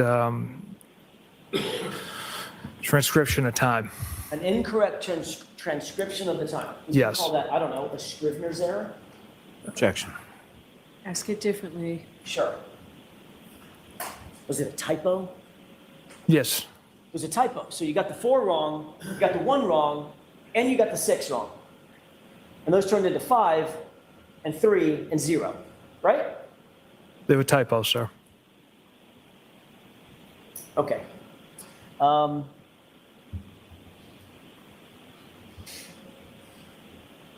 Fact of the matter is, you delivered that car to Canton PD to the Sallyport garage before a single piece of taillight material was ever found in this case, Trooper Proctor. Is that correct? Correct. It arrives at 5:31.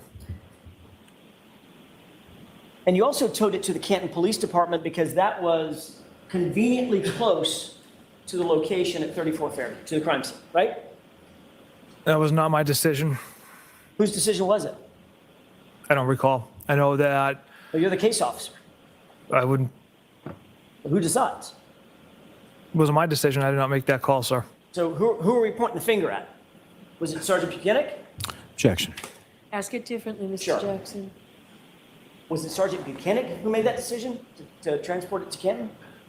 It's a supervisor's decision. I don't know who it came from. Was it Lieutenant Tully?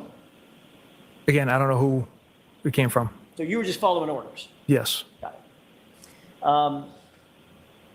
You are aware that Massachusetts State Police, your agency, actually has not one, but 2 barracks, one in Middleborough, one in Foxborough, that are both closer as crow flies than the Canton PD Sallyport, from where the car was towed, correct? Yes. Both of those facilities were passed by, and the car was ultimately placed at Canton PD Sallyport at 5:31 or so, right? Yes. And you're aware that that Sallyport is about 3 minutes from 34 Fairview? Yes.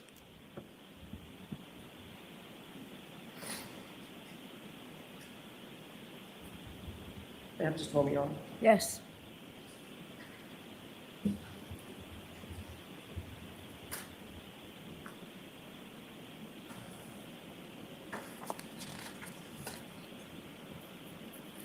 Trooper Proctor, you are the lead case officer on this case. That means that you are required to collect and maintain all the videos that were pulled in connection with this investigation, correct? Correct. And you obviously are aware of your legal obligation to turn over any and all exculpatory information that you were to come in, that you might come in possession of, correct? Objection. That's sustained. You did pull a lot of video in connection with this case, did you not? Yes. About 290 videos from the Ring camera located in the driveway at One Meadows. Does that sound about right? I don't expect you to have counted every single one, but just under 300. Correct. A ton of them, right? Yes. Another 140 videos or so from the front door Ring camera of that same location, One Meadows, right? Yes. 9 videos from the Waterfall Bar and Grill. Yes. 8 videos from the Temple Beth Yes. facility. 5 videos from CF McCarthy's. Yes. 4 dash cam videos. Correct. 2 videos from Canton Town Library. Correct. 2 videos from Cassie's Corner Store, right? Yes. 2 videos from the cars test on Miss Reed's vehicle, is that right? Yes. And 2 videos from the location at 34 Fairview where individuals were using leaf blowers. Correct. All of those, I did some rough math, 360 odd videos were handed over to the defense in or about June of 2022. Is that your understanding? Objection. That's sustained. They were provided in discovery to the defense ultimately, right? Okay. Yes. Does it sound like, I don't expect you to have the date down pat, but spring of 2022, sound about right? Spring, early summer? Yes. All right. But there was additional video surveillance footage that you chose to hold back from that discovery, correct? Objection. Did you hold back videos? I did not, Your Honor. Okay, next question. There's surveillance video from Canton Police Department's Sallyport garage that wasn't turned over, right? That video was discovered later on and then handed over. The first time you revealed the existence of that footage was in that separate proceeding in February of 2024. Isn't that right? Yes. You were questioned about it and you knew you were under oath at the time, correct? Correct. And that's when you disclosed, yes, there is Sallyport footage and I've seen it. The video I was referencing was the exterior Sallyport camera where you can't make out anything. Well, let's talk about that for a second. The exterior, you said, exterior, outside, Correct. meaning the one of the driveway. Right. And you say you can't make anything out in that. There's 2 different ones. There's the main driveway camera and then there's this exterior Sallyport camera.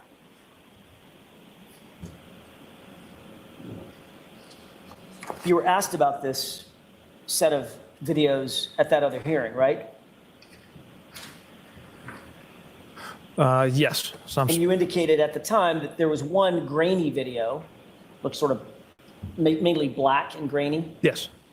and another one that showed you and Sergeant Buchanan arriving at Canton PD behind Miss Reed's vehicle on the tow truck. Is that right? Yes. You were asked very specifically, are you aware whether there are any cameras in the garage in the Sallyport where Karen Reed's SUV was parked? And your answer was yes, right? In the garage.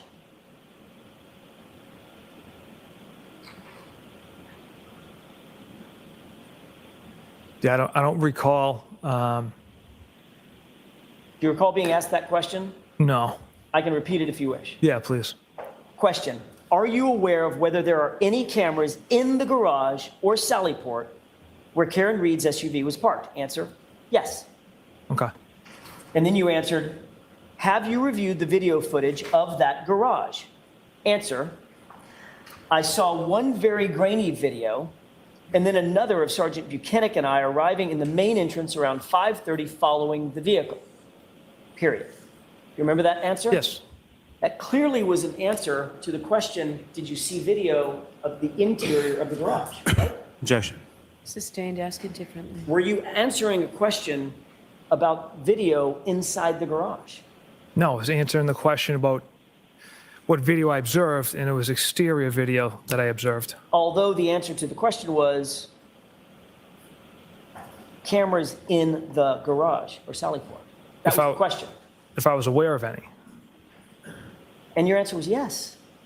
And then the next question is, have you reviewed the footage? And your answer was, I saw one very grainy video, and then another, Sergeant Buchanan and I arriving in the main entrance around 5:30 following the vehicle, right? That And was those- your testimony. Yeah, those 2 videos I'm referring to are the exterior of the building. Question, when did you watch the video from the Sally Port? Answer, I haven't reviewed it, sir, in quite some time, so I can't recall what's on there. End quote. You remember that? Yes. So obviously at the time, in February of 2024, you had had that video surveillance, you had had that footage for so long that you couldn't remember exactly what was on it because it had been, quote, quite some time, right? The exterior Sally Port camera. Except you weren't asked about the exterior. You were asked, question, when did you watch the video from the Sally Port? Right? That was the question. Well, that was the video we had, so that was how I referenced it. There was this exterior Sally Port video. Why didn't you say to the person that was questioning you under oath, I don't know anything about video inside the Sally Port. I'm referring to outside the building. Why didn't you say that and clarify it? Yeah, I should have clarified it, sir. Because you'll agree, it sounds a hell of a lot like, an awful lot like, you're talking about what's inside the Sally Port, right? Objection. Sustained. The next question you were asked, why did you review the video of the Sally Port? Answer, we review every video we pull, and we pull a lot of video. End quote. Do you remember that? I do. Not one word in that testimony. Not one word says exterior, does it? No, it does not. You testified that you had obtained and reviewed the Sally Port garage video so long ago that you literally couldn't even remember what was on it, right? Correct. You did know, however, that if you had video at the Sally Port, it would clearly show that Miss Reed's vehicle arrived at 5:30, 5:31. Right? You knew that, correct? Yes, from the driveway camera. But you withheld that video out of 360 odd videos that you turned over. You withheld that one and never mentioned it until February of 2024, correct? Objection. Is that true? I'm not aware of that, withholding that.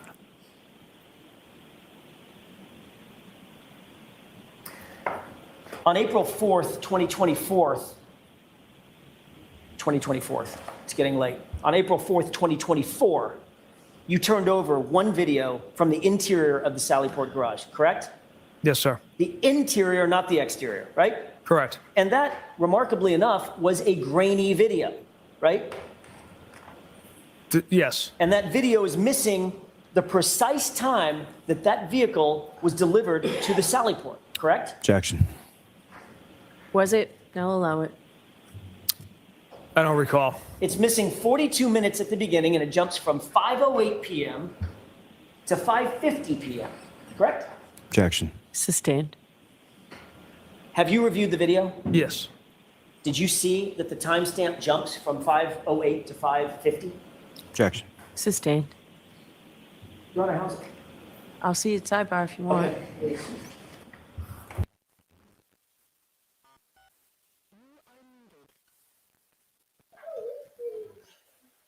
Boom. I mean, is this defense not devastating this state's case?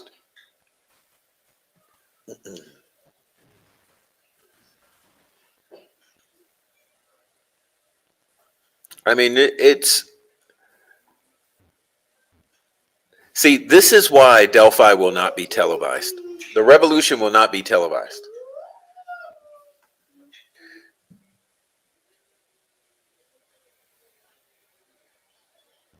You do understand that the storm is upon us and we are watching the exposing and draining of the swamp, correct? You do realize that. It just was not going to happen the way that you thought it would happen. Okay, that's what we are witnessing.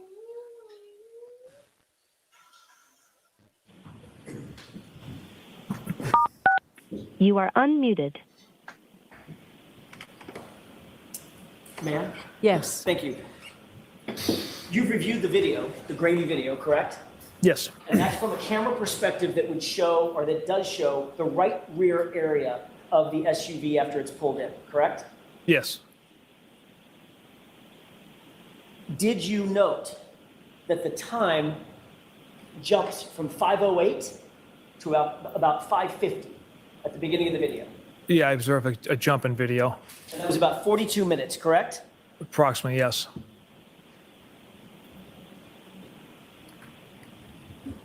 You're aware that there's another video from the interior of that Sally port as well, correct? Yes. And you're also aware that, by the way, did you secure that video, the second one?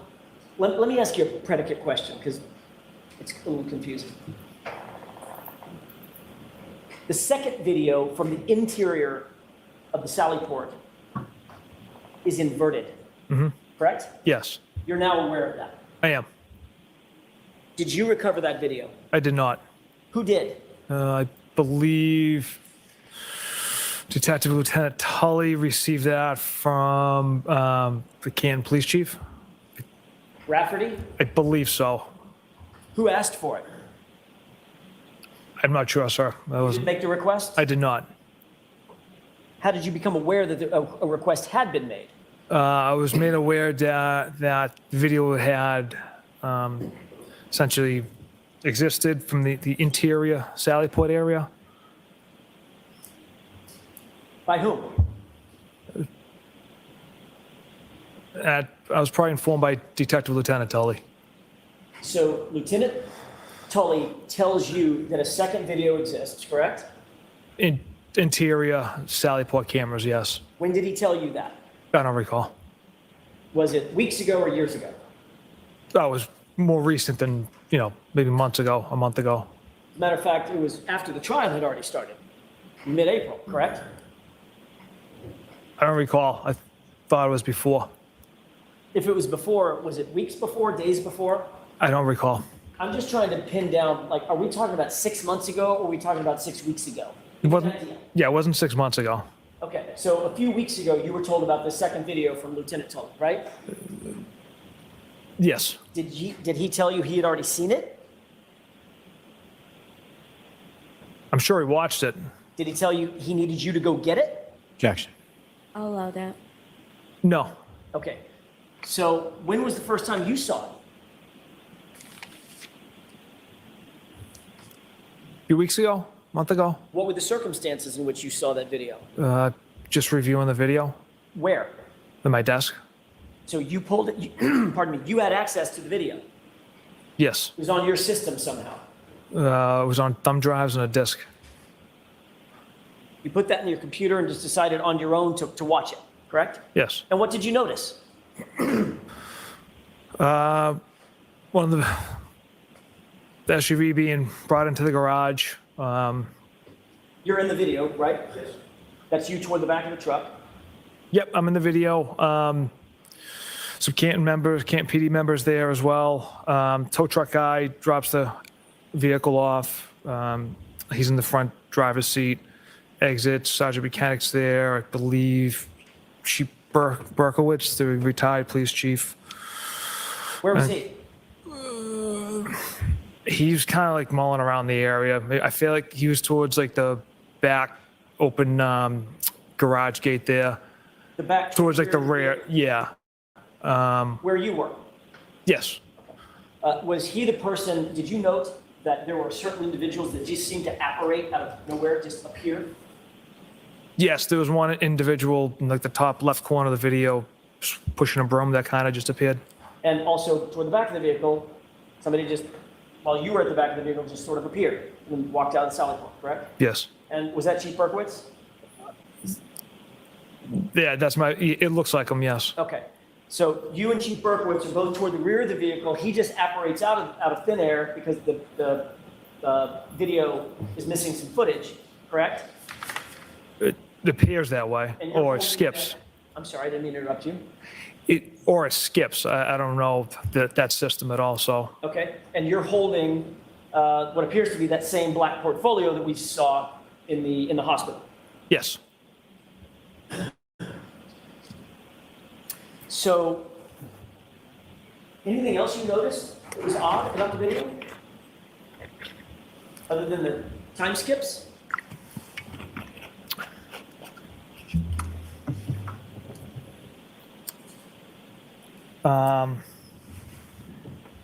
So the timestamp on the bottom was inversed? Was it reversed? I beg your pardon? Yeah, the timestamp on the bottom of it was backwards. Was it blue? So instead of reading left to right, it was right to left. Okay. Was it blue? I believe it was yellow.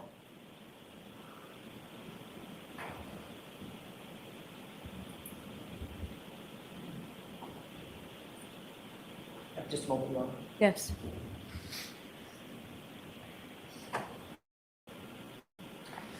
So the video you saw had a timestamp that was inverted, correct? Yes. How about the video itself? Is that inverted? No, from the video I saw, the way the vehicle's brought in relation to the garage and the doors into the PD, it wasn't reversed or inverted. It was or was not? Was not. So as you saw the video, the portion of the vehicle that purported to be the passenger side was in fact the passenger side, and the vehicle, the side of the vehicle that purported to be the driver's side was in fact the driver's side. Yes, so I reviewed video yesterday just to rewatch it, and the one that I watched had the correct angle, it wasn't reversed, the car was brought in, tow truck driver gets out, from the driver's side, it wasn't reversed. The only thing reversed on it was like the timestamp on the bottom. Well, were you watching video that was produced in this trial? Yes, So were you aware that the defense presented a piece of evidence? Objection. I'll allow it. Thank you. Were you aware that the defense presented a piece of evidence where we inverted the video back to the correct, no, it's not. and that timestamp was inverted? I was not aware of that. When did you watch that that video? Just the other day, I was reviewing it. Okay. Mr. Jackson, we'll take our lunch break. Okay, that's fine. Thank you. All right, jurors.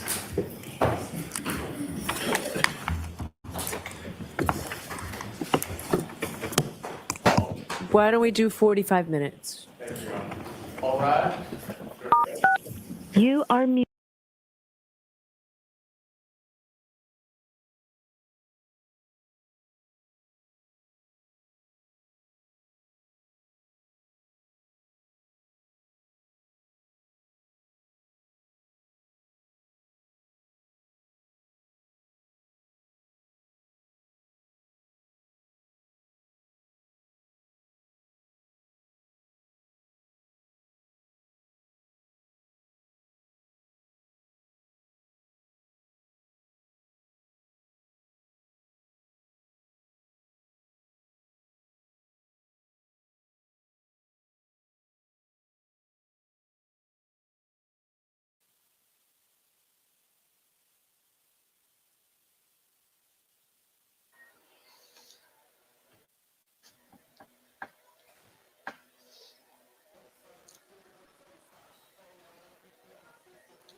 Okay, hi everyone. We're going to skip on past this lunch break or whatever it was, and we're getting right into the. Okay,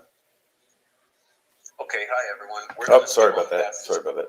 We're going to get right back on into it and finish out. He's almost done, so so just a little more, and we'll be done with this. And gotta say, it's not looking good for Mr. Michael Proctor. It's really not. So let's see how much longer we got. About just okay. They're coming back in. I mean, so they'll be starting right now. But yeah, this is it's a shit show, total shit show. And these are the guys who are supposed to be making sure that justice is being.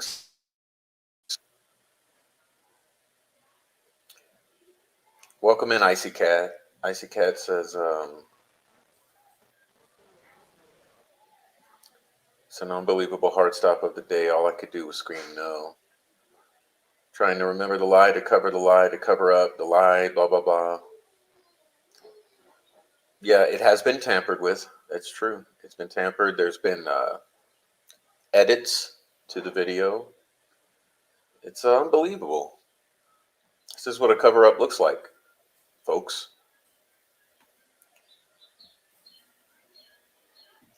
But yeah, we're almost done here, so a little bit longer, and it'll be all wrapped up, and we'll call it for the day. It's unbelievable.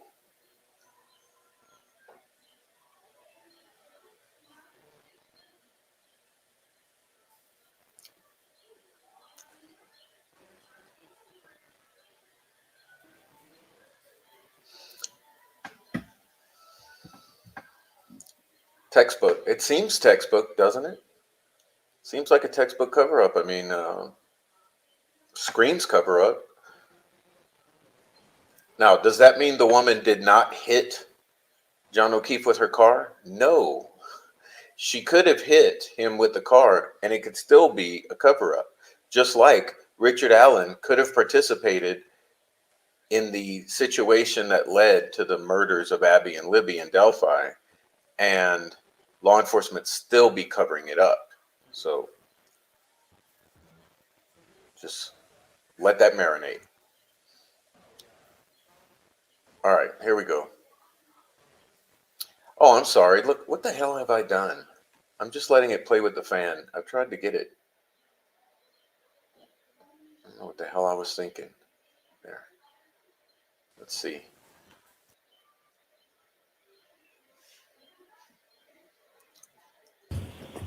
All right, here we go. Go to back in session, you may be seated. Okay, let's bring the witness in, please. All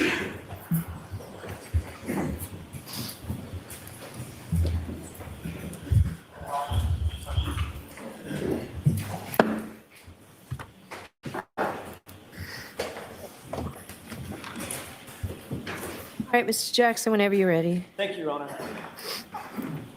Triple Proctor, before we broke, we were discussing Sally Port video that you watched several weeks ago. I want to make sure I'm clear about this. You indicated that the video that you watched was proper in terms of orientation, but the timestamp on the bottom had been inverted, correct?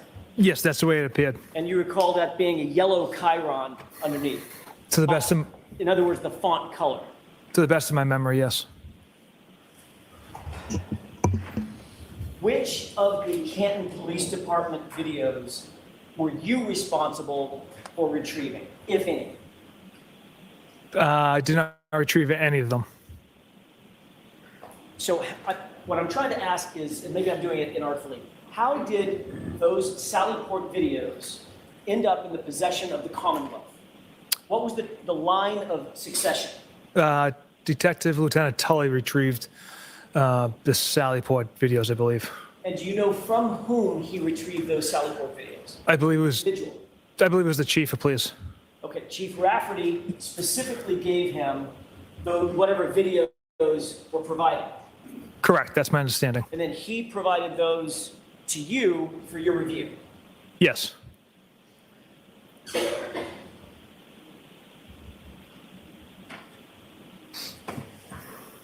I want to stay on the subject of videos for a second, but shift gears to the Ring video footage. You've already testified that there were several hundred Ring videos from One Meadows, from both the facing the driveway and the front door camera, correct? Yes.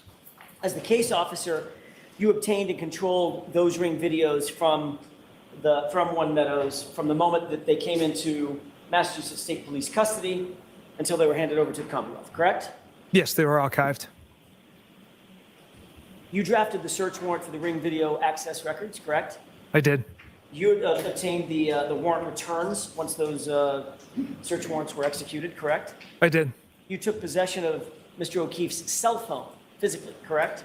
Yes. And you had access to Mr. O'Keefe's Ring account in that cell phone, is that right? Correct. You indicated that you reviewed several of the videos on his Ring app on his cell phone, is that right? Yes, So you obviously had not only possession of his cell phone, you had possession of his login account information to get into the app on his cell phone. Is that right? I don't believe we had the password. We had his email account associated with the Ring. Which means Yeah. some So way you- or another, you could get access to the Ring videos Correct. and watch those Ring videos on his app on the phone, Yes, which means you had full access to the app. You could keep videos, you could save for later, you could delete videos, you could do anything you wanted to within that app, correct? yes, those are the capabilities within that app. Trooper Proctor, did you delete any of the Ring videos ever from John O'Keefe's phone? Absolutely not. Did you delete a video of Miss Reed arriving to One Meadows at approximately 12:41 a.m. on January 29th, 2022? Absolutely not. You will agree, Trooper Proctor, that the video of Miss Reed returning home from 34 Fairview at approximately 12:41 a.m. is not there. Correct. As the case officer, you're aware that Trooper DeChico also reviewed some or all of those videos, correct? Yes, And he did that at your request. correct. He took notes of his review of those videos, correct?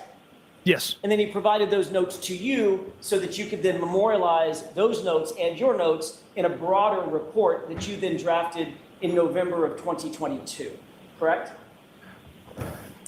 from memory serves me, the report I wrote regarding the Ring camera was based off my observations of the videos that I had watched.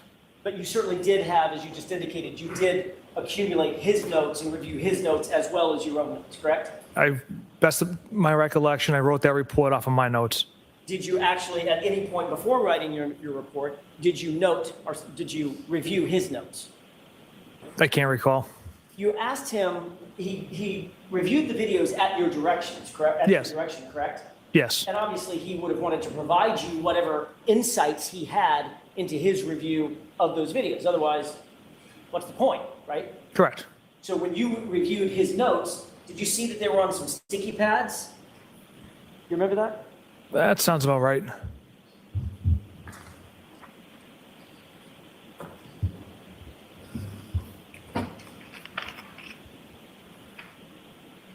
Do you recall exactly, as you sit here, exactly what was on one or more of those sticky pads that you reviewed from Trooper DeChico? I don't know. Would it refresh your recollection if you would take a look at a copy of those notes? Yes, May I, Your Honor? Yes.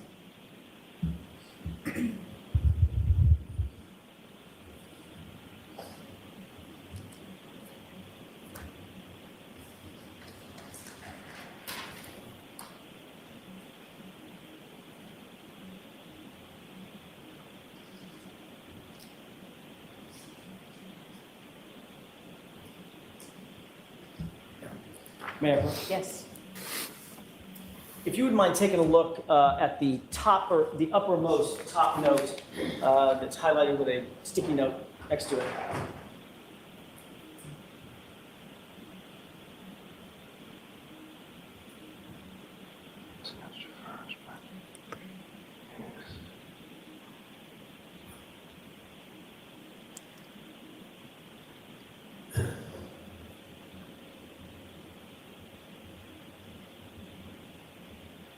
okay, sir. Thank you. May I approach? Yes.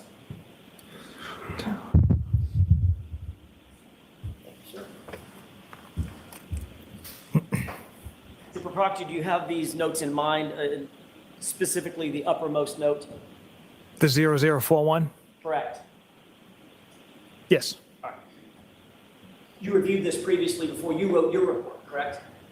yes, All right. And you note that at 0041, which is a time relative to what DeChico was looking at on the Ring video, he indicated taillights from driveway, parentheses, I think she arrived home, in parentheses, correct?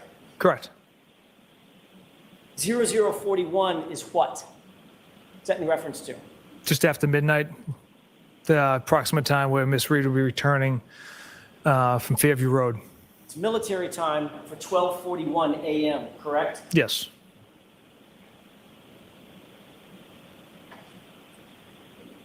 You wrote a report on November, I'm sorry, I earlier said November, it's actually June 1, 2022, memorializing the times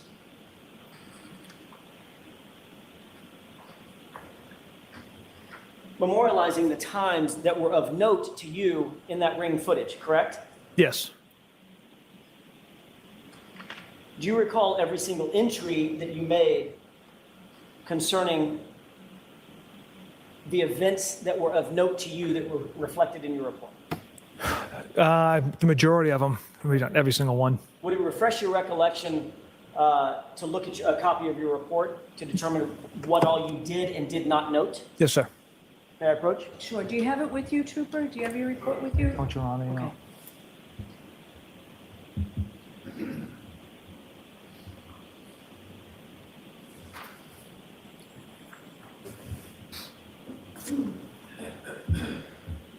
I'd ask you to review that report, especially as to page 2 and 3.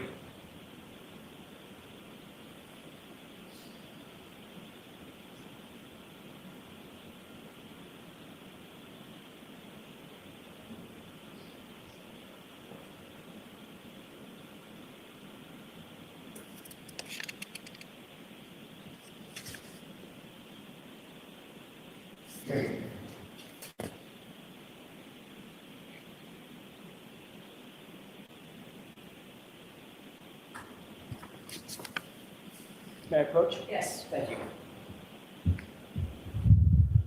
Trooper, do you have those events in mind? I do. Your report is dated June 1st, 2022, correct? Correct. And reflected in this report are the bullet points of the times that you found of some note in your review of all of the ring footage from One Meadows, correct? Yes.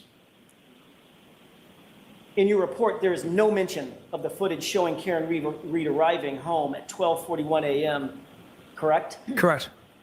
And that's notwithstanding the fact that in Trooper DeChico's report, in his handwritten notes, he makes note of an event at 12:41 a.m. indicating, I think she arrived home, correct? Correct. So sometime between when Trooper DeChico wrote his notes and when you wrote your report, that video footage vanished, correct? There's also no date on Trooper DeChico's notes. We have many dates from Ring Video, so I don't know if he's referencing a different date. Well, you're aware that the video footage from 12:41 a.m. is gone, correct?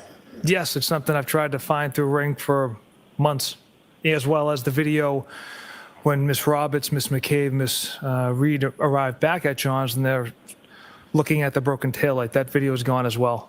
So at some point, while this footage was in Massachusetts State Police custody and being reviewed by Trooper DeChico, that video existed, didn't it? Objection. The objection is sustained. Mr. Jackson, don't waive that again, okay? Yes, Your Honor.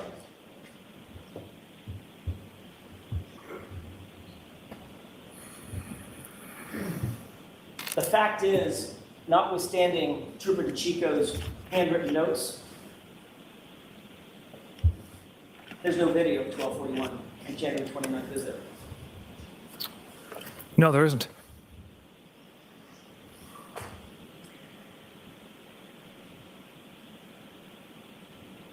Trooper Proctor, would you agree that from the very beginning of your investigation, you treated Karen Reed very differently than you treated the Alberts and the McCabe's in this case? Objection. I'll allow it. Was she treated differently? Absolutely not.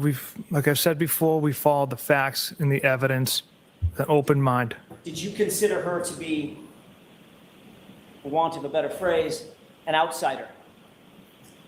No, not at all. Not somebody from Canton, No, not at all. not family, not friends with the Alberts? Absolutely not.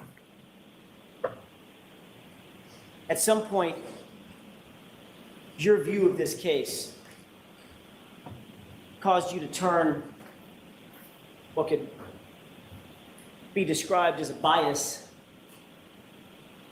into an out-and-out hatred. Would you agree with that? Objection. Sustained. Did you develop some sort of hatred for Ms. Reed at Objection. any point in your investigation? I'll allow it.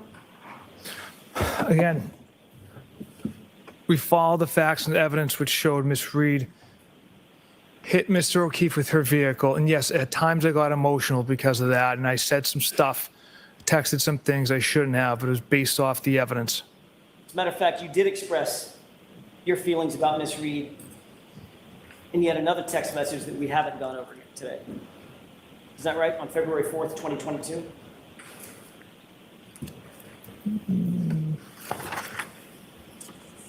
Might as well turn to tab 10. Tab 10? It's either the bait stamp or the, This is triple F, this is Foxtrot. And the base stamp is 2526.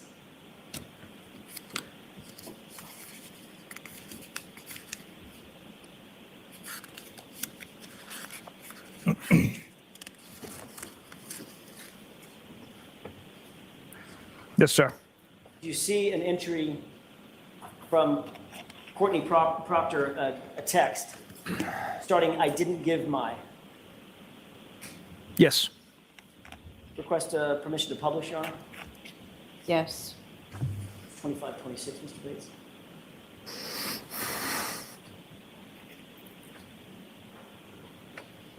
On that date, February 4th, 2022, your sister texted in relation to some sort of donation that she had given. "I didn't give my name as I didn't want anyone to link me to Michael," meaning you, correct? Objection, Your Honor. May we approach? Okay, take that down.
You are unmuted.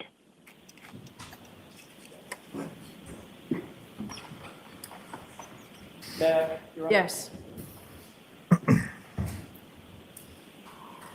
You see the text from Courtney Proctor, "I did not give my name as I didn't want anyone to link me." So that's stricken. That's what was objected to, just this one, or the whole page goes in. You responded to a text message from your sister, correct? And your response was, hopefully she kills herself, correct? Yes. Who's she? The defendant. Miss Reed? Correct. You literally said that you hope that Karen Reed, the subject of your investigation, the woman sitting to my left, about 7 feet from me, that she would just die, correct? The figure of speech. You wanted her to, the figure of speech is you wanted her to kill herself, No. right? No, it's not. Trooper Proctor, Karen Reed, in your investigation, had quickly become a very serious problem for you, hadn't she? Objection. Sustained. Did you believe that Karen Reed was a problem or an issue for your investigation? Objection. I'll allow it. No, absolutely not. In your words, quote, "All the powers that be want answers ASAP." That's what you texted on January 29th, right? Yes. That put a lot of pressure on you, didn't it, Trooper Proctor? There's a lot of pressure in every case, sir. This case involves a Boston cop whose family you were actually connected to, correct? Loosely. Chris L, loosely. Yes. Julie L, loosely. Yes. Colin Albert, loosely. Yes. Kevin Albert, loosely. Yes. Loose enough to leave his badge and his gun in your cruiser after a night of drinking, right? Objection. Sustained. You agreed in your group chat that you needed to, quote, make this cut and dry because another cop was involved. Those are your words, right? Objection. Where is this? This was referred to in earlier text messages, group chats this morning. So is that right? Did you say that, sir? I did text that. I don't know if it's in the exact context. See, this guy right here and his friends, they're just like the troll farm. Okay? They want you to kill yourself. That's what they want. They are troll farm. These cops, this guy, he's troll farm. He wants her to kill herself. And guess what, Tracy? I got something coming for you. But yes, those were my words. Group chat. Yes, that was in the group chat. Your friends wrote this whole thing in their words, stinks, correct? Yes, I interpret that as a joke. You believed, Trooper Proctor, that your life would be much easier if Karen Reed was just dead, didn't you? Objection. I'll allow it. No. Like I had said, it was a figure of speech. My emotions got the best of me based on, the fact that Miss Reed hit Mr. O'Keefe with her vehicle and left him to die on the side of the road. So my emotions got the best of me with that figure of speech. Well, let's talk about your figures of speech. During the course of your investigation, your figures of speech include the following. She's a bitch. Objection. Is that right? Yes. A whack job, correct? Yes. A retard, right? Yes. Her balloon knot leaks, right? Yes. No ass, correct? Yes. She's fucked, according to you, right? Yes.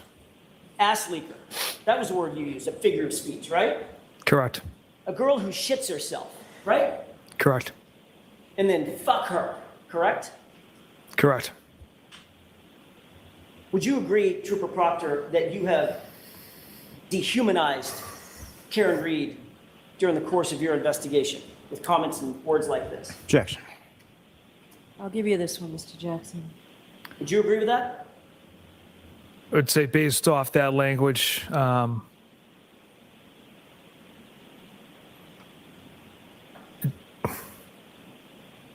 yes.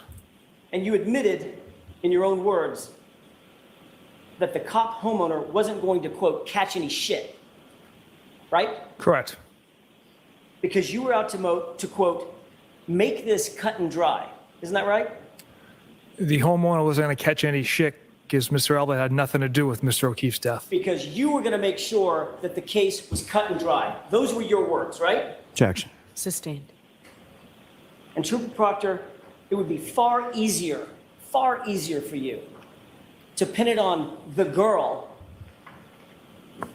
who's just a whack job cunt, in your words, who you hope just kills herself, right? Objection. Sustained.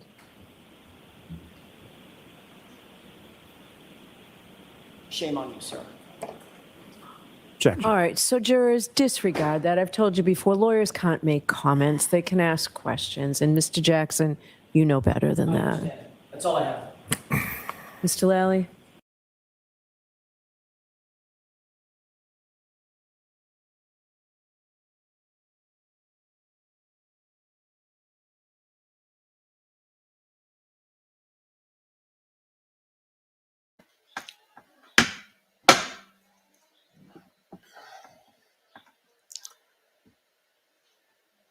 And ladies and gentlemen, that is it. That is it. I'm not going to give Lally the gratification of allowing him to put across any further narrative with Mr. Proctor. But as you can see, the defense there definitely went out on a high note, ended with a bang.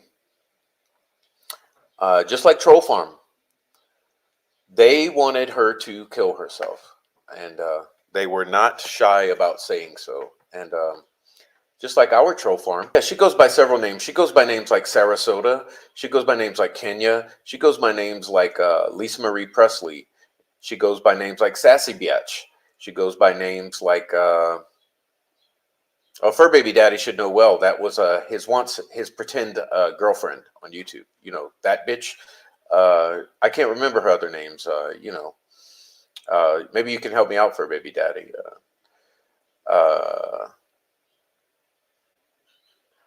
Black Dahlia is one of them. Kenya is one of them. What was the one she had before? Before Sassy, she was called something else with an S. But yes, stalking and harassing me because you're a fucking whack job. Keep up your shit. Okay, keep it up because everything is being documented and you will be dealt with. So you're mad. Okay, let me say something about her. She's mad because me. Okay, old and wise. Yeah, and what was the other one before Sassy Bitch? Was something else with the S. She's mad because I would not move in with her. Okay, she's sexually frustrated, and she wanted me and Noe both to move in with her. Okay, so she tried to beg Noe to move in with her. He rejected her sexual advances, and when I rejected her sexual advances, she flipped her lid, started calling me a child predator, and even to this very day is stalking and harassing me and my kids. Okay, because I would not move in with her, and because Noe would not move in with her, and because I would not answer her fucking 35 calls in a row. Oh, do you want to see? Oh, let's take a look. Let's take a look because you see the thing with the internet is you got to deal with whack jobs. Okay, total fucking whack jobs. So you know when she was blowing up my phone and I refused to answer it, she got mad. Okay, she got mad. Oh yeah, yeah. You see what I mean? Okay. When I refused to answer these calls, and I refused to move in with her, and Noe refused to move in with her, she flipped her shit, and now she's stalking and harassing me. Okay. I wonder what her family would think of it. I wonder what her husband and her daughter would think of it, and her grandchild. Okay. So Tracy, you want me to tell more about you?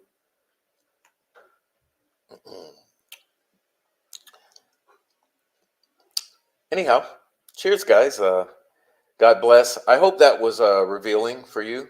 I hope that was revealing. It's quite the hit, isn't it? These guys are absolute fucking pigs. Okay, guys like this guy Proctor. Okay, and guys like Ruckus Rocks. They are the reasons that cops are called pigs. Okay, that's why people hate the police. Guys like Tony Liggett and Toe Blesenby. Okay, that's why these guys are called fucking pigs. And that's why there's such thing as ACAB, which means all cops are bad. You wonder why that exists.